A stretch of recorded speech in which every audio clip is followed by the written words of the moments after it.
Lord Hackers Entertainment.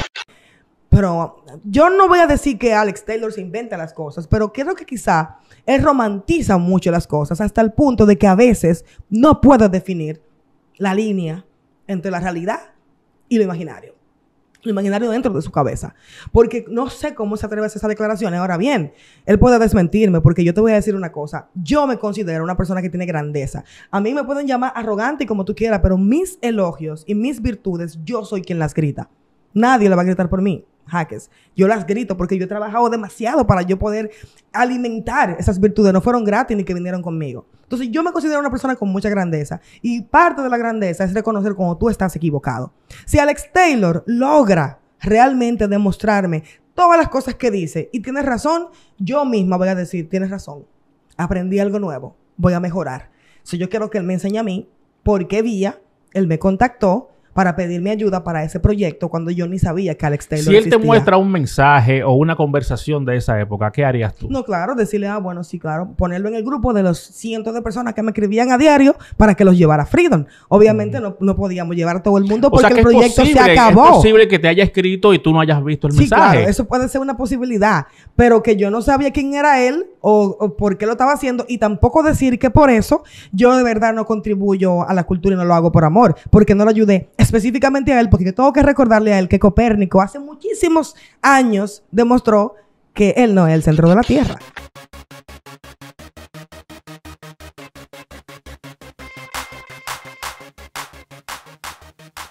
Bienvenidos a otro episodio de Más Allá de las Redes. Como siempre les digo, si todavía no están suscritos a este canal, no sé por qué, si usted todavía no está suscrito, no lo ha hecho, pero yo quiero recordarle que es importante para mí que usted se suscriba y active las notificaciones para que siempre esté en primera fila, óigame, en un asiento preferencial, disfrutando del mejor contenido. En esta ocasión, una entrevista que llevó varios años realizarse, déjeme decirle, no por falta de interés, quiero que se sepa, sino que a veces uno, tanta cosa, y las cosas no se hacen cuando uno desea, sino en el momento preciso. Yo creo que llegó el momento. Hoy tenemos a una mujer que ha roto esquemas, hace un trabajo interesantísimo con su arte, está demostrando que cuando uno cree en algo y trabaja firmemente y de manera constante para demostrar que lo que está haciendo es realmente lo que desea de corazón hacer, eventualmente las puertas comienzan a abrirse. Hoy conoceremos su historia, más allá de lo que hemos visto en las redes sociales y evidentemente en su carrera musical. Bienvenida, escuchen bien,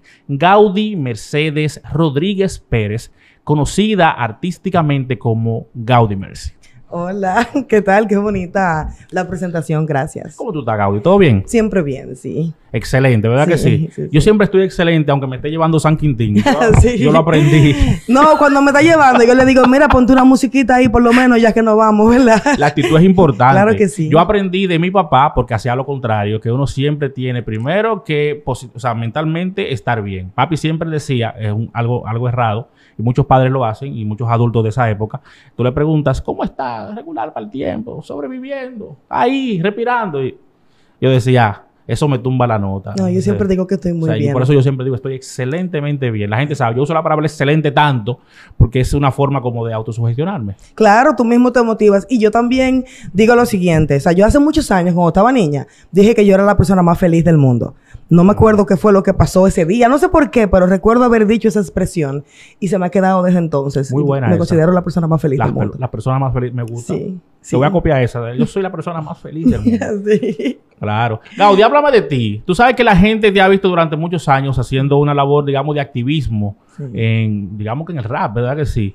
Y para muchos, tu talento quizás no ha sido aprovechado de la mejor manera porque tú no has decidido irte como a la rama comercial. Entonces yo quiero que la gente primero conozca quién es Gaudí Mercedes, dónde tú naciste, de dónde vienes y de dónde nace ese amor que tú tienes por la cultura hip hop. Sí, bueno, Gaudí Mercedes nace en Los Minas, nací en el 90, que recordando lo que me decía mi mamá, fue un año de crisis en el país, había escasez de muchas cosas, pero, y nazco en el barrio, en Los Minas, pero fue una época muy bonita mi infancia, crecer tanto en el barrio como con la familia que tuve.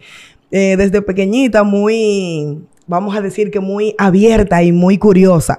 Me da mucha risa recordar que mami me hizo la historia que cuando yo nací, alguien que fue a verme de la familia en el hospital, yo recién nacida. Le digo, pero Dios mío, ¿y esa muchacha tan rara? Porque yo nací con mucho cabello y siempre tenía los ojos muy abiertos. Mi mamá decía que ellos hablaban, los adultos, y que yo siempre estaba como con 10 de nacidas, como queriendo meterme en la conversación desde que llegué al mundo. Sí. Todo. Sí, y esa es la característica que realmente me ha definido desde pequeña, la curiosidad, el querer saber, el querer ser parte de todo lo que me rodea, de todo lo que va pasando. Entonces vengo de una familia, yo la llamo semi-disfuncional o semifuncional, con lo del vaso medio lleno o medio vacío. Okay. Porque no crecí con mi mamá y con mi papá, sino solamente con mi mamá. Mi papá se fue a Venezuela, yo tenía meses de nacida.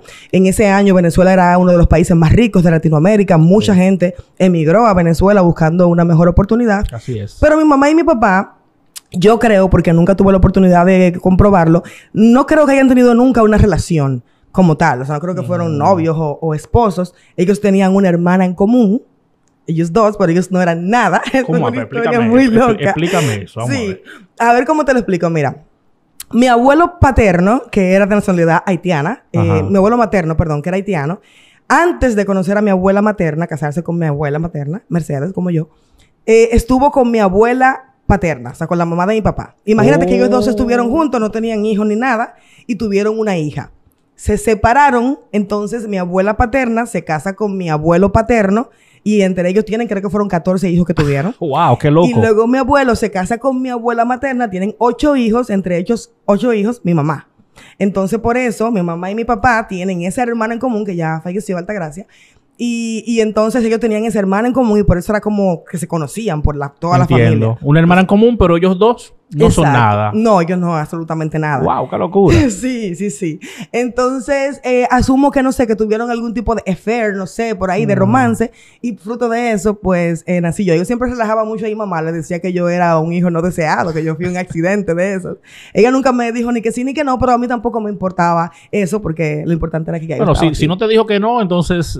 sí, yo asumí. Creo que aceptó tu hipótesis. Sí. Pero siempre muy bonito. Mira, mi papá se fue... no volvió más. Sin embargo, siempre estaba pendiente en la comunicación por teléfono. Él llamaba para mi cumpleaños y llamaba para Navidad. O sea, esos dos momentos eran como que la alegría mía. Porque mi papá era un hombre muy culto. Entonces, en esos 5, 10, 15 minutos que duraba esa conversación telefónica, él hablaba le gustaba mucho la mitología, la literatura, el cine, la historia, y hablaba con una pasión de esas cosas. Él me decía cosas que yo no entendía al principio como niña, pero siempre se quedaban como que ahí en mi mente. Mi mamá también era una mujer muy culta. Entonces, aunque yo no lo tuve nunca, su presencia, sí sentía que esa era su forma de poder darme cariño. Y también entendía que él no venía, no era porque no quería. Entendía que era porque no podía, porque aquí estaba su mamá, su hermana, que era la hermana que tenía junto con mi mamá. O sea, él adoraba a esa hermana. Yo decía, si él no viene ni siquiera a verlas a ellas, probablemente no es que no quiere venir, sino que no puede venir. En el 99, él viene... tenía 2 hijos ya venezolanos, con una mujer venezolana. Los niños estaban pequeños. Y fue muy interesante porque yo tenía una foto de él desde pequeña. Yo recuerdo todo de cuando él vino. Lo que hablamos. Me dijo, mi niña, ven, dame un abrazo. Pero no me acuerdo de su cara. O sea, no me acuerdo cómo era su cara, haberle visto la cara. Lo vi en 2 ocasiones. Y me dijo que me iba a llevar al acuario, pero me dejó esperando. No fue más y ya se fue del país. Entonces, desde ese momento, yo siempre crecí con ese deseo. O sea, si yo pedía algún deseo a la vida, era poder compartir con mi papá. No pudo ser así hasta ya muchos años después, 2017, que fue cuando vino. Ya yo con 27 años. Adulta. Él vino por la situación de Venezuela. Vino muy enfermo, vino muy mal, vino sin nada. Por eso te contaba la historia de cuando vino a los 9 años, que no recordaba su cara, porque cuando él vino, en el 2017, que yo lo fui a buscar al aeropuerto con otro hermano que tengo, hijo de él también, que no lo conocía, que no lo vio en el 99 cuando vino, para mí fue sorprendente. Cuando lo vi, ya él estaba muy desmejorado físicamente, no se parecía a la foto que yo tenía de él, pero yo no tenía forma de compararlo con ninguna otra imagen en mi cabeza. Entonces, para mí fue como que bien sorprendente verlo. Pero también fue algo bien bonito que la vida me regaló. No sé, se pudo cerrar ese capítulo. Ese capítulo, claro. Entonces, crecí, como vamos a decir, sin ese padre. Pero cuando yo tenía 5 años, mi madre se volvió a casar. Y mi padrastro, que es el padre de mi hermana menor, fue un hombre muy bueno. maravillosamente bueno en todo lo que tuvo que ver nuestra crianza, nuestra educación. Mi mamá era una mujer muy fuerte, una mujer muy determinante, y yo entiendo que lo mejor que pudo haber hecho él fue como que aceptarle su forma de ser y llegar y ser parte de la familia. Yo nunca crecí viendo peleas, ni disturbios, ni cosas feas, nada de eso, sino que fue una familia siempre bien, bien bonita, de mucho respeto, y mi mamá profesaba un amor muy grande por ese hombre, o sea que también crecí viendo un amor bonito, él también era correspondido, y mi mamá ya tenía 2 hijas, mi hermana mayor, que es una persona enferma, que se enfermó luego, no nació así, se enfermó a los 15 años, y yo. Entonces, él llegar a este matrimonio con estas 2 hijas, adaptarse a eso. Luego mi madre estaba tan enamorada, asumo que fue por eso que entonces decide tener otra hija más, ya con 41 años. ¡Wow! Nace mi hermana menor y lo tuvo parto natural. A esa edad, que por poco se muere, le dio un derrame, le dio una cosa. Terrible, fuerte, la mujer. Y él, que tenía 2 hijos varones, quería esa hembra, o sea que eso fue algo como que bien, bien bonito, y mi hermanita llegó también para hacer como que esa luz para toda la familia, porque se convirtió en mi muñequita. Yo no jugué con Barbie, no, ella era con tu hermana. Mi Barbie, sí. Sí, se le cumplió el deseo a todos, básicamente. Sí. Entonces, hasta ese momento, el nacimiento de mi hermanita, todo, era todo muy, muy bien. O sea, yo tenía una muy buena educación. Mi mamá, como te dije, era muy fuerte, muy estricta. Y yo creo, esto yo nunca lo comprobé, soy yo asumiendo, vamos a decir que analizando la data de lo que yo veía y pude aprender. Mi mamá creo que tenía algún tipo de trastorno de miedos irracionales. Porque para ella siempre como que todo representaba un peligro, y por eso nunca nos dejaba salir. Por ejemplo, nosotros nos jugábamos en la calle. Viviendo en un barrio donde todos los niños están jugando en la calle, yo no podía salir. Yo me sentaba en la galería a verlos a ellos jugando yun, trucano. Y yo me acuerdo que yo duraba horas llorándole a mi mamá que por favor, que todos los niños que están jugando, digamos, decía, tú no tienes que hacer lo que hacen todos los niños. Y no me dejaba. Los paseos de la escuela, nunca fui a un paseo de la escuela. Muy sobreprotectora. Fui a 2 paseos solamente. Uno, que fue con 14 años para ser diputada por un día. Como estudiante meritoria, nos llevaron a los meritorios al Congreso Nacional. Y como era un honor al mérito, creo que por eso me dejó ir. Y luego a ver la obra Minerva de Edilí, que también fue un paseo para los estudiantes meritorios. Y por eso me dejó ir a ese paseo, que me acuerdo que de ahí aprendí yo a escribir la G como yo la escribo, porque Edilí me autografió el libro y yo me llamo Gaudí, entonces como ella escribió la G, nunca se me olvida ese momento de cómo ella me enseñó a hacer esa G bien bonita de caligrafía. Te marcó. Sí, entonces, aunque no tuve la oportunidad de ir a todos los demás paseos, ferias del libro, o todas esas cosas que hacen en las escuelas, pues creo que los que sí me dejó ir fueron bien beneficiosos para mí. Y una pregunta, Gaudí, ¿no te hizo de alguna manera ser rebelde esa actitud de tu mamá? Sí, mucho. A un nivel realmente grande. Que ahora de adulta también, yo entiendo que le hice pasar muchas cosas a mi mamá, que quizá ella no se merecía, porque yo no podía entenderla a ella, estando tan joven. La entiendo ahora que soy adulta. Pero ¿qué pasa? Ella no me dejaba salir a jugar con otros niños, pero ella tampoco era que me tenía en un ambiente hostil y negativo en mi casa. Porque entonces ella me incentivó el amor a la lectura. Ella me enseñó a leer cuando yo tenía 3 años. Y cuando yo tenía 10 años, yo había leído más de 200 libros. ¿Con 10 años? Sí. Wow. Entonces, sí, porque yo ya me llevaba libros, que yo me recuerdo que hubo una época en la que yo leía un libro diario. Yo te leía un libro de 200 páginas en un día. Que por eso me quedé un poco ciega. Ya a los 17 años ya yo no tenía casi vista. Wow. Porque yo leía con vela, leía con un foquito en mi cuarto, con la sábana tapada, yo no tu dormía. entretenimiento era leer. Totalmente. Y también las actividades que yo hacía con ella. Ella trabajaba, ella en la mañana hacía como que todo lo de la casa, cocinaba, y a la 1 de la tarde se iba a trabajar y llegaba a las 9 de la noche. Pero cuando ella llegaba a hacer cena, tener a mi padrastro, todo aquello, entonces ella se metía en sus actividades. A ella le gustaba mucho ganar crucigramas. Ella era loca con eso. Y yo recuerdo que eso fue una actividad que desde niña yo aprendí a hacer con ella. Como desde los 7 años yo empecé a ganar crucigramas con ella. Y me acuerdo los piques que ella cogía, porque a veces ella llevaba los periódicos y a veces por el tiempo que no tenía, los iba guardando porque no podía llenarlos. Y yo entonces los cogía y los llenaba. Y cuando ella llegaba aquí iba a buscar uno que estaban todos llenos. Pero luego nos sentábamos juntas y me gustaba mucho la dinámica de que ella me decía a veces tal cosa, tal palabra, y me preguntaba a mí como que, wow, era una actividad bien bonita. Y también el contenido que ella veía en la televisión. Mira, mucha gente no entiende, muchos padres o mucha gente que tiene a cargo a alguien, no entiende la importancia del ambiente circundante. De que lo que tú haces como adulto repercute directamente en la vida del niño que está ahí contigo. El niño aprende por observación y por repetición. Mi mamá veía, su canal favorito del cable era Biography Channel. A ella le gustaba ver biografías de personas para como conocer sus historias y demostrar todo lo que le podía pasar a una persona diferente, que la vida de todo el mundo no era la misma. Exacto. Y yo me sentaba con ella a ver esos programas y ella me decía, mira, ves tal cosa, y me preguntaba y como que me quería enseñar de que yo aprendiera de eso. Por eso te decía a ti, cuando vi tu programa por primera vez, que me acordó mucho a ella, que si ella estuviera viva, a ella le gustaría muchísimo lo que tú haces, porque ese era el tipo de programa que a ella le gustaba ver, porque ella decía, tú no tienes que esperar que las cosas te pasen para tú saber cómo son. Tú puedes aprender del ejemplo de alguien más a quien ya le pasó, aunque las circunstancias no sean las mismas.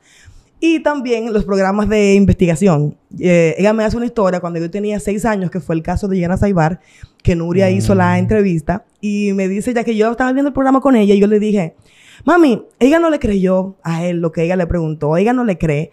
Y yo le dije que yo iba a ser periodista cuando tenía 6 años. Y bueno, esa es la carrera que estudié y es el trabajo que hago desde hace 12 años. Impresionante eso. Te voy a decir una cosa. Lo que uno ve, lo que uno escucha, va construyendo el ser humano que eventualmente tú terminas siendo. Sí. Eso es muy importante. Y hoy, como tú decías, hay mucha gente que no entiende eso y cree que no. O sea, la gente asume que no. Que tú terminas siendo lo que deseas independientemente de lo que veas, lo que escuches y la gente de la que te rodees. Tú sabes que yo siempre me he preguntado qué habría pasado conmigo si yo hubiera tenido, como decimos en el barrio, la correa suelta de andar en las calles como las demás niñas y niños en un barrio como Los Minas en la década de los 90. Claro. Mira, yo perdí una gran amiga cuando tenía 15 años, a mi Lady, que era mi única amiga que me quedaba de la primaria, un delincuente que era su novio en el barrio. Vi a muchísimas, no una ni dos, salir embarazadas a los 14, a los 15, a los 16.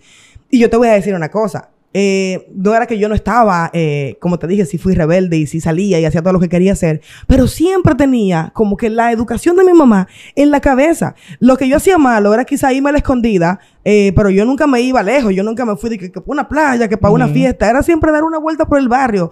Todo el que me conoce de esa época, a mí me decían que yo a los pies se me iban a gastar, porque yo andaba caminando la Lomina entero, calle por calle, curioseando, conociendo gente. Sí tuve experiencias negativas, sí conocí gente que quizás no era tan buena, y mi mamá me decía que mi mayor defecto era mi mayor virtud, que yo confiaba demasiado en la gente y que yo creía que todo el mundo era bueno. Y era muy irónico porque a veces, por ejemplo, cortaba la luz. ¿Sabes? Que eso es clásico que pasa en el barrio. Pero ella se sorprendía de cómo yo conozco al tigre que va a poner la luz, y yo vengo ahora, y me iba corriendo hasta sin el permiso de ellos, y cuando volvía con este tigre, que era un craquero, que le faltaban todos los dientes, pero que el tipo venía y ponía la luz, y mami dije, ¿y cómo tú conoces a ese tipo? Y yo, nada, un día yo estaba en el colmado, y él comenzó a hablarme, y yo comencé a hablar con él, y ya tenemos esa pseudo amistad ahí, tú sabes, y no, que se fue el no, espérate, no te preocupes. Ahí venía yo, llamaba a uno de los muchachitos. Ella se sorprendía porque ella no sabía en qué momento yo hacía esa amistades. Conexión, claro. Y era que cuando ella se iba a trabajar, su regla, la única regla, nadie entra, nadie sale de la casa. Ella decía que si su mamá revivía y le tocaba la puerta, que no la dejara entrar. Y de que ella se doblaba esa esquina, ella no había cogido bien el carro y ella estaba en la rodando. calle. ¿Qué fue lo peor que te pasó en esa época por desobedecer a tu mamá? Ay, no, sí me pasaron. Mira, ay, Dios mío, qué historia. Cuando yo tenía 13 años, había un muchacho en el barrio que siempre estaba parado en una esquina, y que yo muchos años después entendí lo que él hacía parado en esa esquina. Y un día voy para el colmado una noche, me acuerdo que no había luz y que estaba en la calle súper oscura, súper oscura. Y yo voy y lo saludo, él me respetaba mucho, me conocía desde los 12 años y nunca se había pasado conmigo ni nada. Y él estaba con otro muchacho. Y el muchacho me mira y dice, ¿y esa chori? Y se ríe. Y yo recuerdo, Vladimir, que esa fue la sonrisa más bonita que yo vi en mi vida y hasta el sol de hoy. Como que yo dije, wow, qué bonito. Pero era un hombre, tendría algunos 24 o 25 años, probablemente más. Yo tenía 13. Entonces ese muchacho comienza a enamorarme. Y ya todos los días, yo no sé cómo era que él lo hacía, pero a la misma hora que mami llegaba del trabajo, me mandaba al colmado, a la banca y a la farmacia. Esa era mi rutina diaria de las noches. Y yo siempre me lo encontraba en el camino y me dio tanta cotorra, como decimos, hasta que terminó convenciéndome de que nos hagamos novios. Pero eran unos amores como aunque él era un hombre, nada más de besitos, ¿no? Dábamos besitos y qué sé yo cuánto. Pero yo no podía salir. Eso era cuando yo iba al colmado. Entonces él me decía que me mudara con él. múdate conmigo, múdate conmigo. Y yo le decía, yo no me voy a mudar. Yo con 13 años yo estaba ya en segundo de bachillerato. Y yo decía, no, yo estoy en mi escuela, me faltan 2 años para terminar mi escuela, yo no me voy a mudar con un hombre, yo estoy bien con mi mamá. Y él me insistía, pero a pesar de eso me respetaba. O sea, nunca se propasó conmigo porque yo no me acostaba con él. Bueno, pues un día él estaba todo golpeado. Y ahí me entero que él como que estaba en un mundo de la delincuencia, que le habían dado unos golpes, que era un delincuente. Y eso me da mucho miedo. Yo también imaginé, te lo juro, que yo me imaginé en el periódico saliendo con un caso extraño. Y eso fue lo que pensé y terminé esa relación con él. Bueno, 2 años después, como año y medio después, yo tenía 15 años, me entero que se le muere un familiar. Y yo voy a darle el pésame. Con día, en uno de esos momentos, mami se va a trabajar, yo salgo y voy con mi... Ese día yo me programé, yo voy a dar el pésame a fulano. Cuando yo voy, él estaba muy mal y yo voy y me dice que le doy un abrazo. Y cuando yo le doy el abrazo, entonces ahí él empieza a tocarme. Yo tenía uno de estos pantaloncitos de hacer ejercicio, pero que son cortos, tú sabes que son bien anchos. Y yo me acuerdo que él me metía la mano por el pantalón y entonces él se quitó su pantalón y estaba intentando pues ya abusar de mí. Yo le decía que no quería y él me decía que sí, que ven, que vamos y yo que no quiero. Y en eso entra un amigo de él y yo digo, ya por fin me salvo y pregunta qué es lo que pasa aquí. Y él le dice, no te preocupes que yo y yo vamos a... ahora. Y yo hago así, abro los ojos y dice el amigo, no, pues yo quiero también. Y ahí yo dije, ya. O sea, imagínate, todos hombres, grandes para mí. Yo estaba, en ese momento yo comencé a pensar que yo podía como que coger para yo comenzar a darle golpe a todos los hombres, pero no, imposible, no había nada. Entonces ahí vienen los dos para arriba de mí y un señor entra y como que a saludar, qué sé yo cuánto. En lo que ese señor entró, yo salí volando por esa puerta y era un 3er piso y yo creo que yo no sé cómo yo llegué al primer piso, te lo juro. Y llegué a mi casa y me metí en el baño y comencé a echarme agua porque realmente me tocó feo, tú sabes, me llegó a tocar bien feo. Y yo me sentía como, wow, qué terrible. Y llamo, me acuerdo, a uno de mis mejores amigos, Lenin, y le hago la historia y me dice él, que tú quieres que yo te lo deje en silla de ruedas, que si yo cuento. Y yo, no, espérate, no, yo te estoy contando para desahogarme. Y esas eran cosas que me pasaban que yo no podía después en la noche contárselo a mi mamá. Claro. ¿Cómo le cuento eso? ¿Cómo le digo que eso pasó? Pero para que tú veas cómo las historias que nos pasan a nosotros siempre tienen un significado.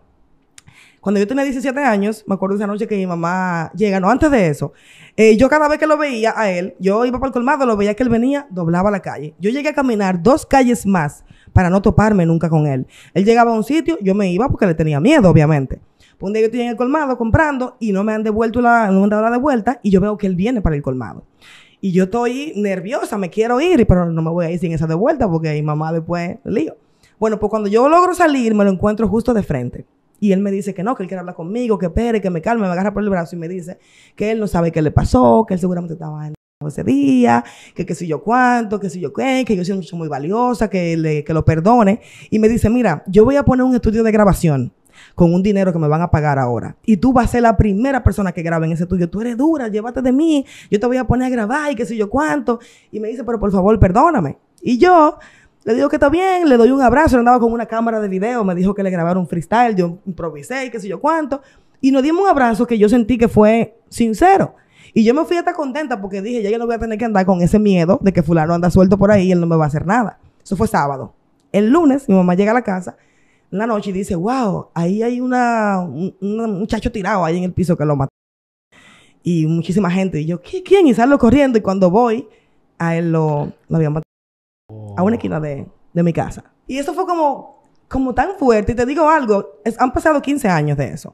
Y yo sigo como que recordando esa historia tan vívidamente porque, primero, como la vida nos dio ese cierre. Es lo primero, tan extraño. Sí. Y segundo, las circunstancias de la gente. Realmente lo fueron injustamente. No fue que haya hecho él nada malo. También eso fue algo. El dinero que él me decía que iba a cobrar, no se lo quisieron pagar. Y él enloqueció, intentó darle un palo a la gente y la gente le dio un... Entonces son cosas que marcan a uno como ser humano y no te voy a decir que le daría para atrás para que no me pasara, porque todo eso me hizo lo que soy hoy. Pero admito que hubiera podido haber terminado mucho peor por un acto de rebeldía. Total. Pero yo no me puedo atrever a culpar a mi mamá.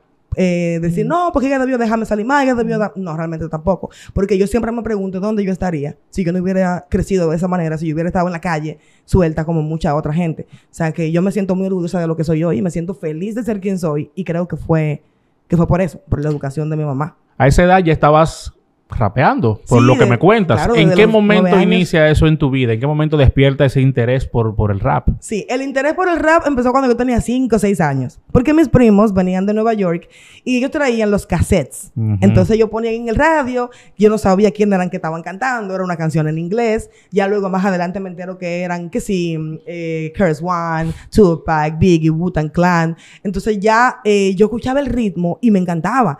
Y me gustaba incluso hasta el punto de que yo quería hacer lo mismo, pero como yo era una niña, yo pensaba que solamente se hacía en inglés. Para mí, eso era una cosa que solamente tú lo podías hacer si hablabas inglés. Pero me gustaba muchísimo el ritmo. En el 99, yo con 9 años, no me acuerdo cómo llegó a mi casa un CD de Lito y Polaco y un cassette de Vico C. Cuando yo escucho esto en español, yo digo, no, pero espérate, yo puedo hacer esto también. Y me acuerdo que a esa edad escribí mi primer verso con 9 años. Y andaba yo rapeándolo a todo el mundo, le rapeaba mi primer verso. Y entonces también me daba cuenta que tenía muchas ideas en la cabeza. Pero no siempre podía escribir como me salió ese verso así. Entonces andaba improvisando. Por ejemplo, se reunía la familia y yo siempre buscaba la manera de improvisar con los últimos 20 segundos de cualquier canción que pusieran con la instrumental. Con un primo que tenía, jugábamos de que hacer freestyle con mi mejor amiga que ella me decía... Pero es que a mí no me sale, yo no sé cómo que tú puedes rimar la palabra porque yo no puedo pensar en nada. Y yo le decía, pero eso es fácil, tú nada más la piensas y te salen. Y dije, no, eso no es así, a mí no me salen. Y fue muy divertido para la familia al principio, como que, wow, esta muchacha tiene este carisma, de estas improvisaciones.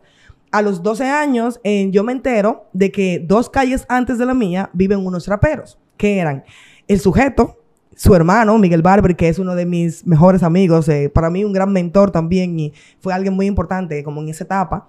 Y muchos otros raperos más que tenían una agrupación. Entonces yo comencé a ir para allá en la noche cuando me mandaban al colmado. Ay, Dios mío, cuántas penas a mí me tuvieron que dar, porque yo me iba y yo me quedaba 1 hora, 2 horas improvisando con ellos ahí. Cuando llegaba a mi casa, le decía a mami que era que había mucha gente y me decía, no, los mina enteros mínimo estaba en el colmado.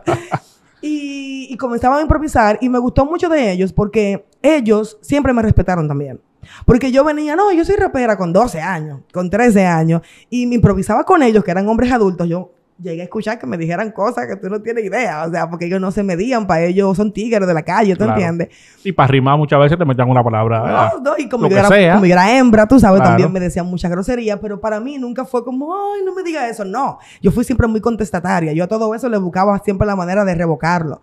Y yo creo que ellos vieron ese talento en mí y por eso siempre me respetaron y como que me impulsaban. Cada vez que yo hacía algo y hasta el sol de hoy, yo voy allá a Lomina, ahí está Miguel Barber en el mismo lugar y siempre voy y paso para allá, compartimos y me demuestran ese amor y ese apoyo que siempre han tenido por mí, realmente. Muchos de estos raperos de esa época, estamos hablando de principios del 2000, ¿verdad que sí? Básicamente en Los Minas había un movimiento creciendo. Estamos hablando de Barrio Puerto Rico, estamos hablando de La Charle, estamos hablando de Los Minas Sur o Los Minas Centro. En toda esa zona había muchos muchachos inquietos, Sí. tratando de, en ese momento, de hacer música sin pensar en ganar dinero porque no era negocio. No. Tú creciste viendo todo eso. Era una especie de demostrar. El que podía grabar una canción, por ejemplo, que eso era lo más grande que tú podías conseguir, grabar una canción. Que también es súper bonito como yo llego a grabar mi primera producción. Porque era como, no era para, no, yo me voy a hacer famoso, me voy a hacer rico. Era, yo te voy a enseñar que yo soy bueno en esto y cómo yo me escucho en un radio. Tú escuchaste a ti mismo en Pero un era grabarte radio. para escucharte tú y tus amigos, porque Claro. tampoco era para otra cosa. No se pensaba en otra cosa. Obviamente uno tenía la referencia de los grandes raperos y uno sabía que eso podía llegar a pasar, pero la posibilidad se veía muy lejos. Sobre todo porque nadie andaba investigando cómo esa gente llegaron ahí. Ujú. No lo veía factible. Cuando yo tenía 14 años, mi mamá me mandaba a la banca. ¿Qué pasa? Que en la banca el que ponía los números era un niño de 12 años. Nemo, que su papá era el dueño de la banca y entonces sus tíos y su papá lo atendían, pero ya él como que aprendió desde chiquitico y desde jovencito él trabajaba en la banca. Y yo me hice muy amiguita de él y yo hasta le decía a veces que me dejara poner yo los números. La gente iba y yo le atendía a la gente y aprendí a poner mi número y eso. Y un día yo llego y él tenía 2 computadoras, la de los números y otra que él estaba haciendo una pista. Y yo le dije, ¿tú sabías hacer pista de rap? Y me dice, sí, yo hasta ese momento solamente había tenido un encuentro con un productor, Nieble, de allá de Los Minas, de un grupo que se llamaba El Punto G. Y él me había hecho una pista para una presentación en la escuela, que eso es otra historia. Entonces yo no había visto a otro productor y haciendo una pista ahí mismo, enfrente de mí. Y entonces él comenzó a hacerme pistas para mis canciones. Entonces hicimos una primera producción que se llamaba La Revolución. Y él tenía en su casa una computadora, un microfonito de eso de solapa. Ajá. Y con eso nosotros grabamos esa producción completa. Yo con Día de mi Mamá, eso era que voy para el colmado y corriendo para su casa, que él vivía como a 5 calles. Yo iba corriendo, grababa la canción y volvía para atrás corriendo. Y así grabamos la primera producción con Nemo y estuvimos trabajando juntos como hasta el 2009. O sea, tuvimos 5 años trabajando juntos. Me acuerdo que yo escuchaba la radio, los programas de rap, ¿verdad? Y anotaba el teléfono de todo el que iba ahí. Rapero, productor, manager. Y yo llamaba a toda esa gente. Mira, yo soy rapera, que yo tengo que hacer, que sé yo cuánto. Así conocí yo a Nipo. Le dije, mira, yo quiero ir a un estudio. Y él me invitó. Y yo fui ahí a su estudio, que me acuerdo que le llevé una de mis canciones. Y él me preguntó, ¿y eso lo escribes tú? Digo yo, sí. Me dice, eso está duro, pero aquí ese rap, tú sabes, como que me lo dijo. Me gustó mucho que Nipo fue la primera persona que me dijo eso. Como, no es que está mal, pero aquí, tú quieres ese tipo de rap, tú sabes. Y me acuerdo de haber vivido eso. Yo iba a la radio de Freca y conocí a Charlie Valen. La primera vez que yo grabé en un estudio profesional fue un jingle que yo hice para 100% Urbano, que me llevó Charlie Valen a grabar ese jingle. Y para mí, escucharme en la radio. Y me gustaba que cada vez que había un artista importante, él le decía, oye esto. Y le ponía mi jingle a la gente. Y todas esas cosas era yo de Freca, tocando puertas, buscando oportunidades. Y así mismo estábamos todos. O sea, cada rato era alguien, mira, escucha mi nuevo CD. Un CD que no era una presentación ni nada impreso, era simplemente que lo grabé en mi casa. Todo el mundo aprendió cómo se grababa un CD, cómo se ponía música dentro de un CD. Y eso fue bien bonito esa época, porque lo que se perseguía era simplemente hacer y luego tú verte haciendo. No era como hoy en día donde todo el mundo piensa que hacer música es simplemente por ser famoso o por tener dinero, sino que se disfrutaba muchísimo el proceso, en verdad. Gaudí, en esa época nacieron muchas estrellas que hoy en día gozan de reconocimiento, de respeto y que han cambiado su vida en términos económicos. ¿En ningún momento te interesó cambiar tu línea? Mira, te voy a contar un poco, una parte de mi historia para que tú entiendas lo que pasa con la parte económica y conmigo. Yo creo que la raíz de lo que yo soy viene de la educación que me dio mi madre. Claro que sí. Mi mamá nos crió siempre sin tenerle amor a las cosas materiales. Como que para ella era muy importante lo esencial, como el aprendizaje que tú te llevabas para ella era muy importante. Claro, había que tener dinero para sobrevivir, para subsistir e incluso darse uno que otro lujo, porque tampoco era vivir su vida, tú sabes. Pero era como a un nivel tal que, por ejemplo, para los reyes, llegaban muchos juguetes de los tíos, de las cosas, pero a mí no me gustaba jugar con juguetes, ni con muñecas, ni con peluches. Yo me acuerdo que yo ponía los peluches en el cuarto, yo tenía una máquina de escribir y esa máquina era como una máquina registradora y mi juego era que había una tienda y que yo le vendía los muñecos y que ellos me compraban y yo cortaba los papelitos y le ponía dinero. Mi mejor amiga, por ejemplo, iba a la casa, ella quería jugar con muñecas, pero yo le decía, no, vamos a inventar un juego. Y yo me inventaba un juego.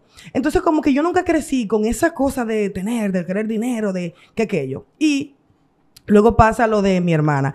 Hasta que yo tenía 11 años, toda la infancia y toda la vida nuestra fue bien bonita. No éramos ricos, pero yo no me atrevo a decir que nosotros nunca vivimos en la pobreza. En mi casa nunca faltó un plato de comida. En mi casa nunca faltó vivir en una buena estructura, en una buena casa, en una calle que aunque estemos en un barrio sea tranquila, tener acceso a una muy buena educación. Yo estudié en la mejor escuela de Los Minas, que es el San Vicente de Paúl, que era una escuela pública, pero no era fácil entrar por el examen de admisión que se daba. Entonces nunca tuve carencias de ningún tipo. Pero cuando mi hermana se enferma de esquizofrenia, que es una enfermedad, imagínate lo difícil que es hoy en día, como está el tema de la salud mental, pero imagínate eso hace 20 años. El desconocimiento que había y lo cara que siempre ha sido la salud mental. Entonces ahí la familia comienza a experimentar, vamos a decir que una baja en la economía. Primero porque estamos buscando qué le pasó a mi hermana. Como una persona de 15 años de repente pierde la mente. Y todas esas cosas mi mamá no podía dejar de trabajar. Entonces, al ella no poder dejar de trabajar, y mi padrastro tampoco podía dejar de trabajar, de una forma u otra cae en mí la responsabilidad de tener que crecer, porque tenía que cuidar a mis hermanas. A la mayor, que tenía 15 años en ese momento, yo tenía 11, y a la menor, que tenía 8 años. Que tenía 3, que era una bebé.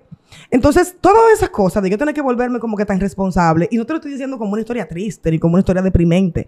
Al contrario, yo digo en uno de mis libros que yo abrí las puertas de mi mente cuando mi hermana cerró las suyas. Porque eso me enseñó a mí cómo era el mundo. O sea, yo no debía vivir en esa burbuja. Y la primera vez que yo le falté el respeto a un adulto, que yo siempre fui muy educada, fue cuando una persona dijo que mi mamá era una abusadora porque yo no debía de estar cuidando a mis hermanas, que yo debía de estar viviendo mi adolescencia como cualquier otra persona. Y yo le decía, claro, pero usted tiene dinero y se puede pagar quizá una persona que si le pasara eso a usted, que usted no tiene forma de saberlo porque no le está pasando, usted podría pagar a alguien o a lo mejor llevarla a un centro o lo que sea. Esto es lo que nosotros tenemos. Yo estoy haciendo esto por amor. Yo no veía eso como un sacrificio. Yo vi muchas cosas fuertes, porque crecer con esa enfermedad dentro de tu casa no es algo sencillo. Lo que ver a una persona así en crisis, tú cuando eres un niño. Cuando eres adulto es imposible de entender. Imagínate siendo un niño. Pero yo lo que hacía era aprender de todo. Y mi mamá también no era algo obligatorio, era que ella quería que yo pasara por eso. Entonces, también ella se encargaba de llenar cualquier vacío que eso pudiera estar dejándome a mí y a mi hermana menor, que está más pequeña todavía. Entonces, yo crecí en un ambiente, Vladimir, de necesidades obligatorias, pero no de sufrimiento. El único sufrimiento de mi familia y de mi vida fue la enfermedad de mi hermana per se. Pero como familia, con la unión que teníamos y con todo lo que hacíamos, realmente fue bonito. O sea, yo aprendí algo de eso. ¿Y qué aprendí? A no sentirme culpable por lo que otra gente u otra cosa es responsable. Por eso yo creo que hay mucha gente en depresión, hay mucha gente con ansiedad, porque todas las cosas del mundo se lo quieren achacar, se quieren hacer responsables ellos.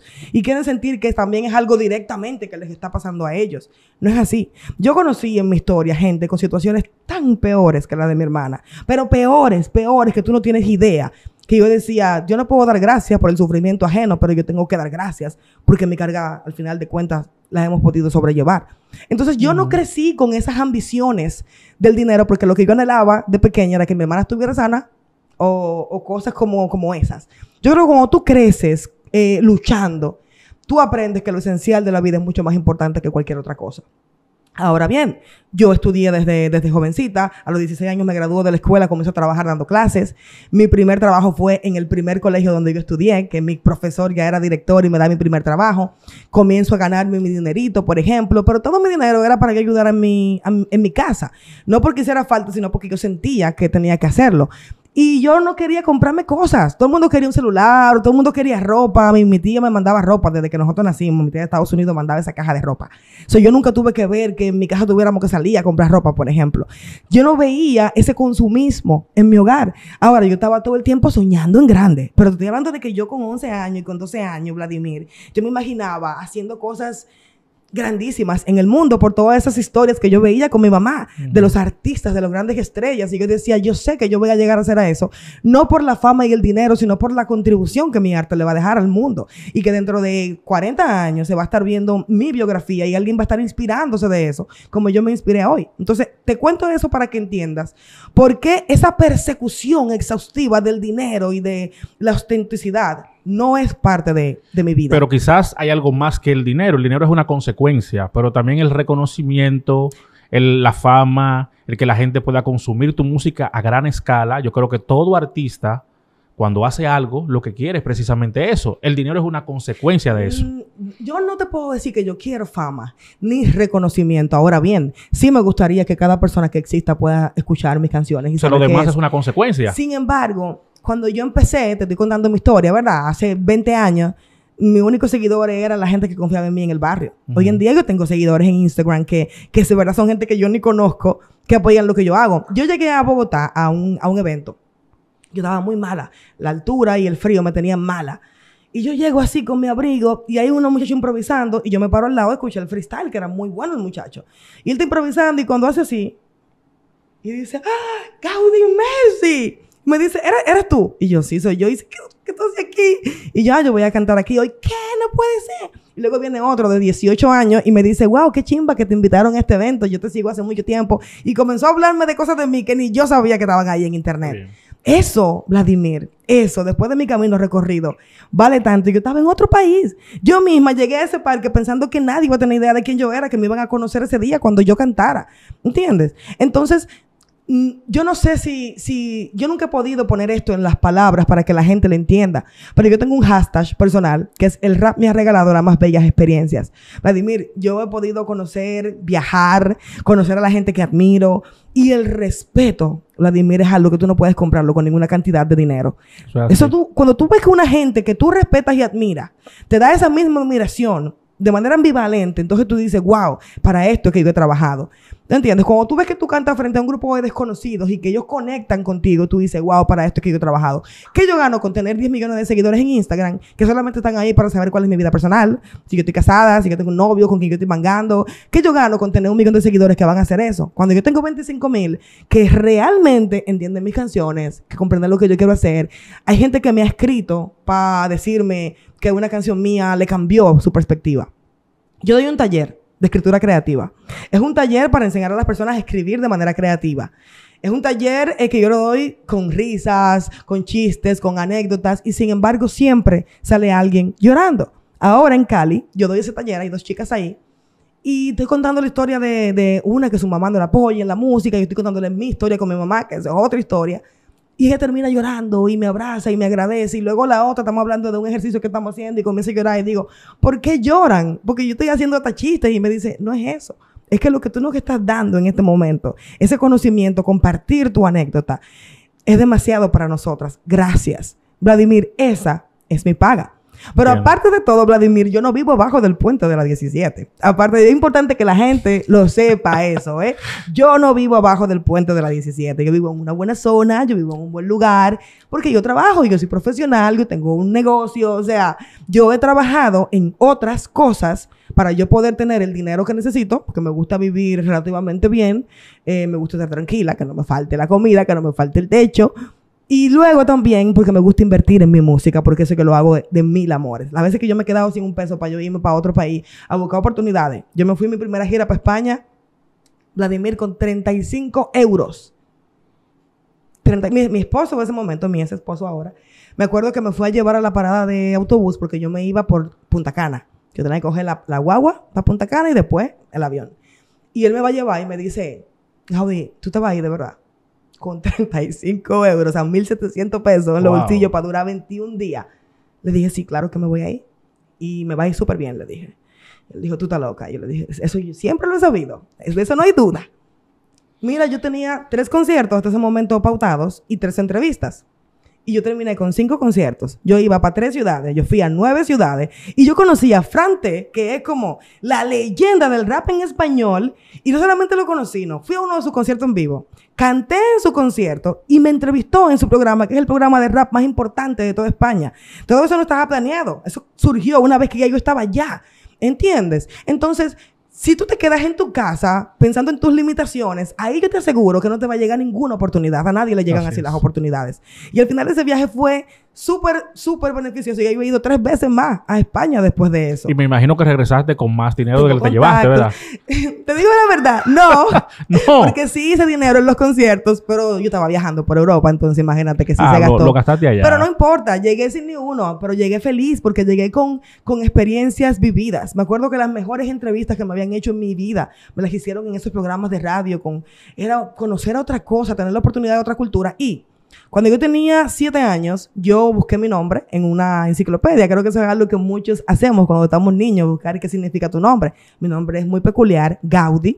Y yo decía, ¿pero de dónde salió este nombre? Cuando lo encuentro con Y, es una palabra inglesa que significa que resalta y que llama la atención. Eso es Gaudi, en inglés de Inglaterra. Pero Gaudí, con I latina, es un famosísimo arquitecto de Barcelona que construyó una de las 7 maravillas del mundo, que es la Sagrada Familia. Y yo recuerdo haber visto en la enciclopedia esta estructura de la Sagrada Familia y decir, wow, algún día yo tengo que estar ahí.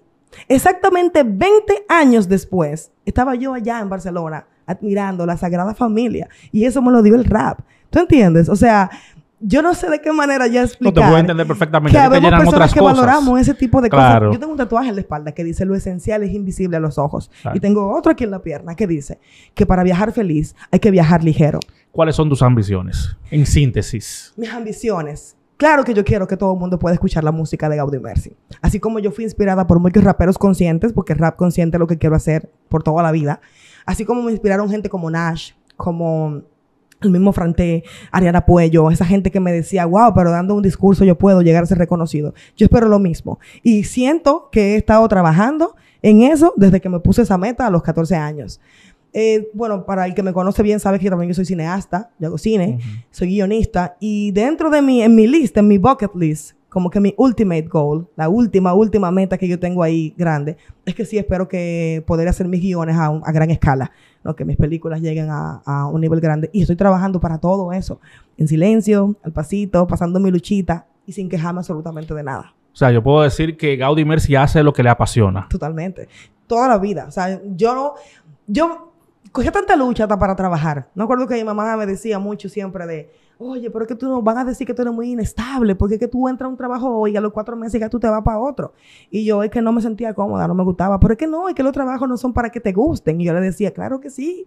Imagínate que yo voy a pasar 6 días de mi semana, 8 horas de cada día, haciendo algo que no me gusta. Claro que no. Y hasta ahora, es verdad que si tú me buscas en el Ministerio de Trabajo, he pasado como por 300 empresas, pero siempre donde estuve hasta que fui feliz. Y así vivo yo todo. Mis relaciones, mis compañías, mis momentos, porque yo sí considero que el ser humano debería de tener como objetivo principal su felicidad. Aquí evalúan digamos, lo que es éxito en función de lo que la gente entiende que son resultados. Sí. O sea, la gente tiene una visión de resultado amarrada a temas numéricos. Y eso es muy irónico. ¿Cuántas canciones no hay por ahí hablando de... irónico y paradójico. De lo feliz que no se es por más dinero que se tenga. Es irónico y paradójico, pero lamentablemente el público de lo popular, del mainstream, eso es lo que entiende, porque ha sido educado para creerlo. Sí, claro. ¿Ok? Entonces, la gente cuestiona de alguna manera el éxito de una persona que hace rap consciente, que no es el rap popular que conecta. Digamos, el rap popular conecta, no a gran escala como conecta, por ejemplo, el dembow, para decir algo, para que la gente entienda. Pero entonces, a esas personas que están haciendo ese tipo de música, se les tilda de personas que no han trascendido. Cuando yo puedo decir que lo que ha pasado contigo indica lo contrario. O sea, que tú salgas de República Dominicana y vayas a España, que vayas a Colombia, que vayas a cualquier otro país y haya gente México, que te Francia, consuma. Ámsterdam, todo eso me lo ha regalado mi rap consciente. Más nada, ¿eh? Y hay gente que consume lo que haces. Claro que sí. No, y no solamente que lo consume. Mira, te voy a hacer una historia. Cuando mi mamá murió, ella muere el 20 de noviembre. El 23 es cuando yo como que vuelvo a entrar a las redes porque me había apartado un poquito. Y cuando entro en mi Instagram veo que una chica que siempre reaccionaba a todas mis historias, a todas mis fotos y todo, me manda un acróstico bien bonito, coloreado, con mi nombre. Y hacía una poesía con cada letra de mi nombre. Y al final terminaba diciendo, y tus letras son un yoga con la Y de Gaudi en mi cabeza. Y me mandó eso como para hacerme sentir mejor. Y digo yo, wow, o sea, déjame ver quién es esta muchacha porque se toma la molestia de hacer esto. Veo que canta súper bonito en inglés. Y justo yo acababa de escribir mi primera canción en inglés y necesitaba hacerla con alguien que cantara. Y yo me acuerdo cuando yo le propuse a ella si ella quería hacer una canción conmigo, como ella reaccionó. Yo le dije que estuviera en mi casa a las 3 de la tarde y a las 2 ella estaba abajo de mi casa. Cuando me conoció, cuando compartimos, cuando hablamos. La gente no va a entender ese nivel de inspiración que tú puedes darle a otra persona que piensa que no tiene talento, que piensa que no hay oportunidades en un país como el nuestro, que piensa que tener un talento excepcional no sirve de nada. De repente tú le das una oportunidad y se demuestra que sí. Para mí eso tiene un valor inmenso e increíble, porque tú estás sembrando. Ahora bien, yo conozco mucha gente famosa, con cuartos, gente que van a la calle y no pueden caminar 2 esquinas. Pero, ¿dónde está esa conexión? La gente que lo sigue, lo que le dicen, tú eres duro, yo quiero conocerte, una foto contigo. Esa foto con ese artista no significa nada realmente para decirle a otra gente que yo tengo una foto con este artista. Pero ¿qué tú aprendiste de este artista? Y eso no está mal. Eso es otro estilo de vida que yo no critico, pero al cual yo no quiero pertenecer. Eso no es lo que yo quiero. Yo quiero que cada persona que conecte conmigo... Mira lo que yo hago. Cuando yo veo los videos que grabaron míos ahora de mi tour por Colombia. En vez de yo verme a mí cantando, yo veo a la gente que está alrededor y veo cómo reaccionan. Hay una muchacha que yo estaba viendo, como ella se vivía mis canciones, y mi canción Superestrella, que yo hablo de literatura y hablo de cosas muy complejas, ella se ponía la mano en la cabeza con cada punchline. Esa reacción tiene un valor, Jaques, que yo sé que yo no puedo explicarle eso a 9 de cada 10 personas que están acostumbradas a entender que la cadena es lo que significa el verdadero éxito, que el carro es lo que quiere decir el verdadero éxito. Sí. ¿Tú entiendes? Yo no tengo carro, yo ando a pie, yo no tengo Ubermoto y tengo que montarme en mi Ubermoto.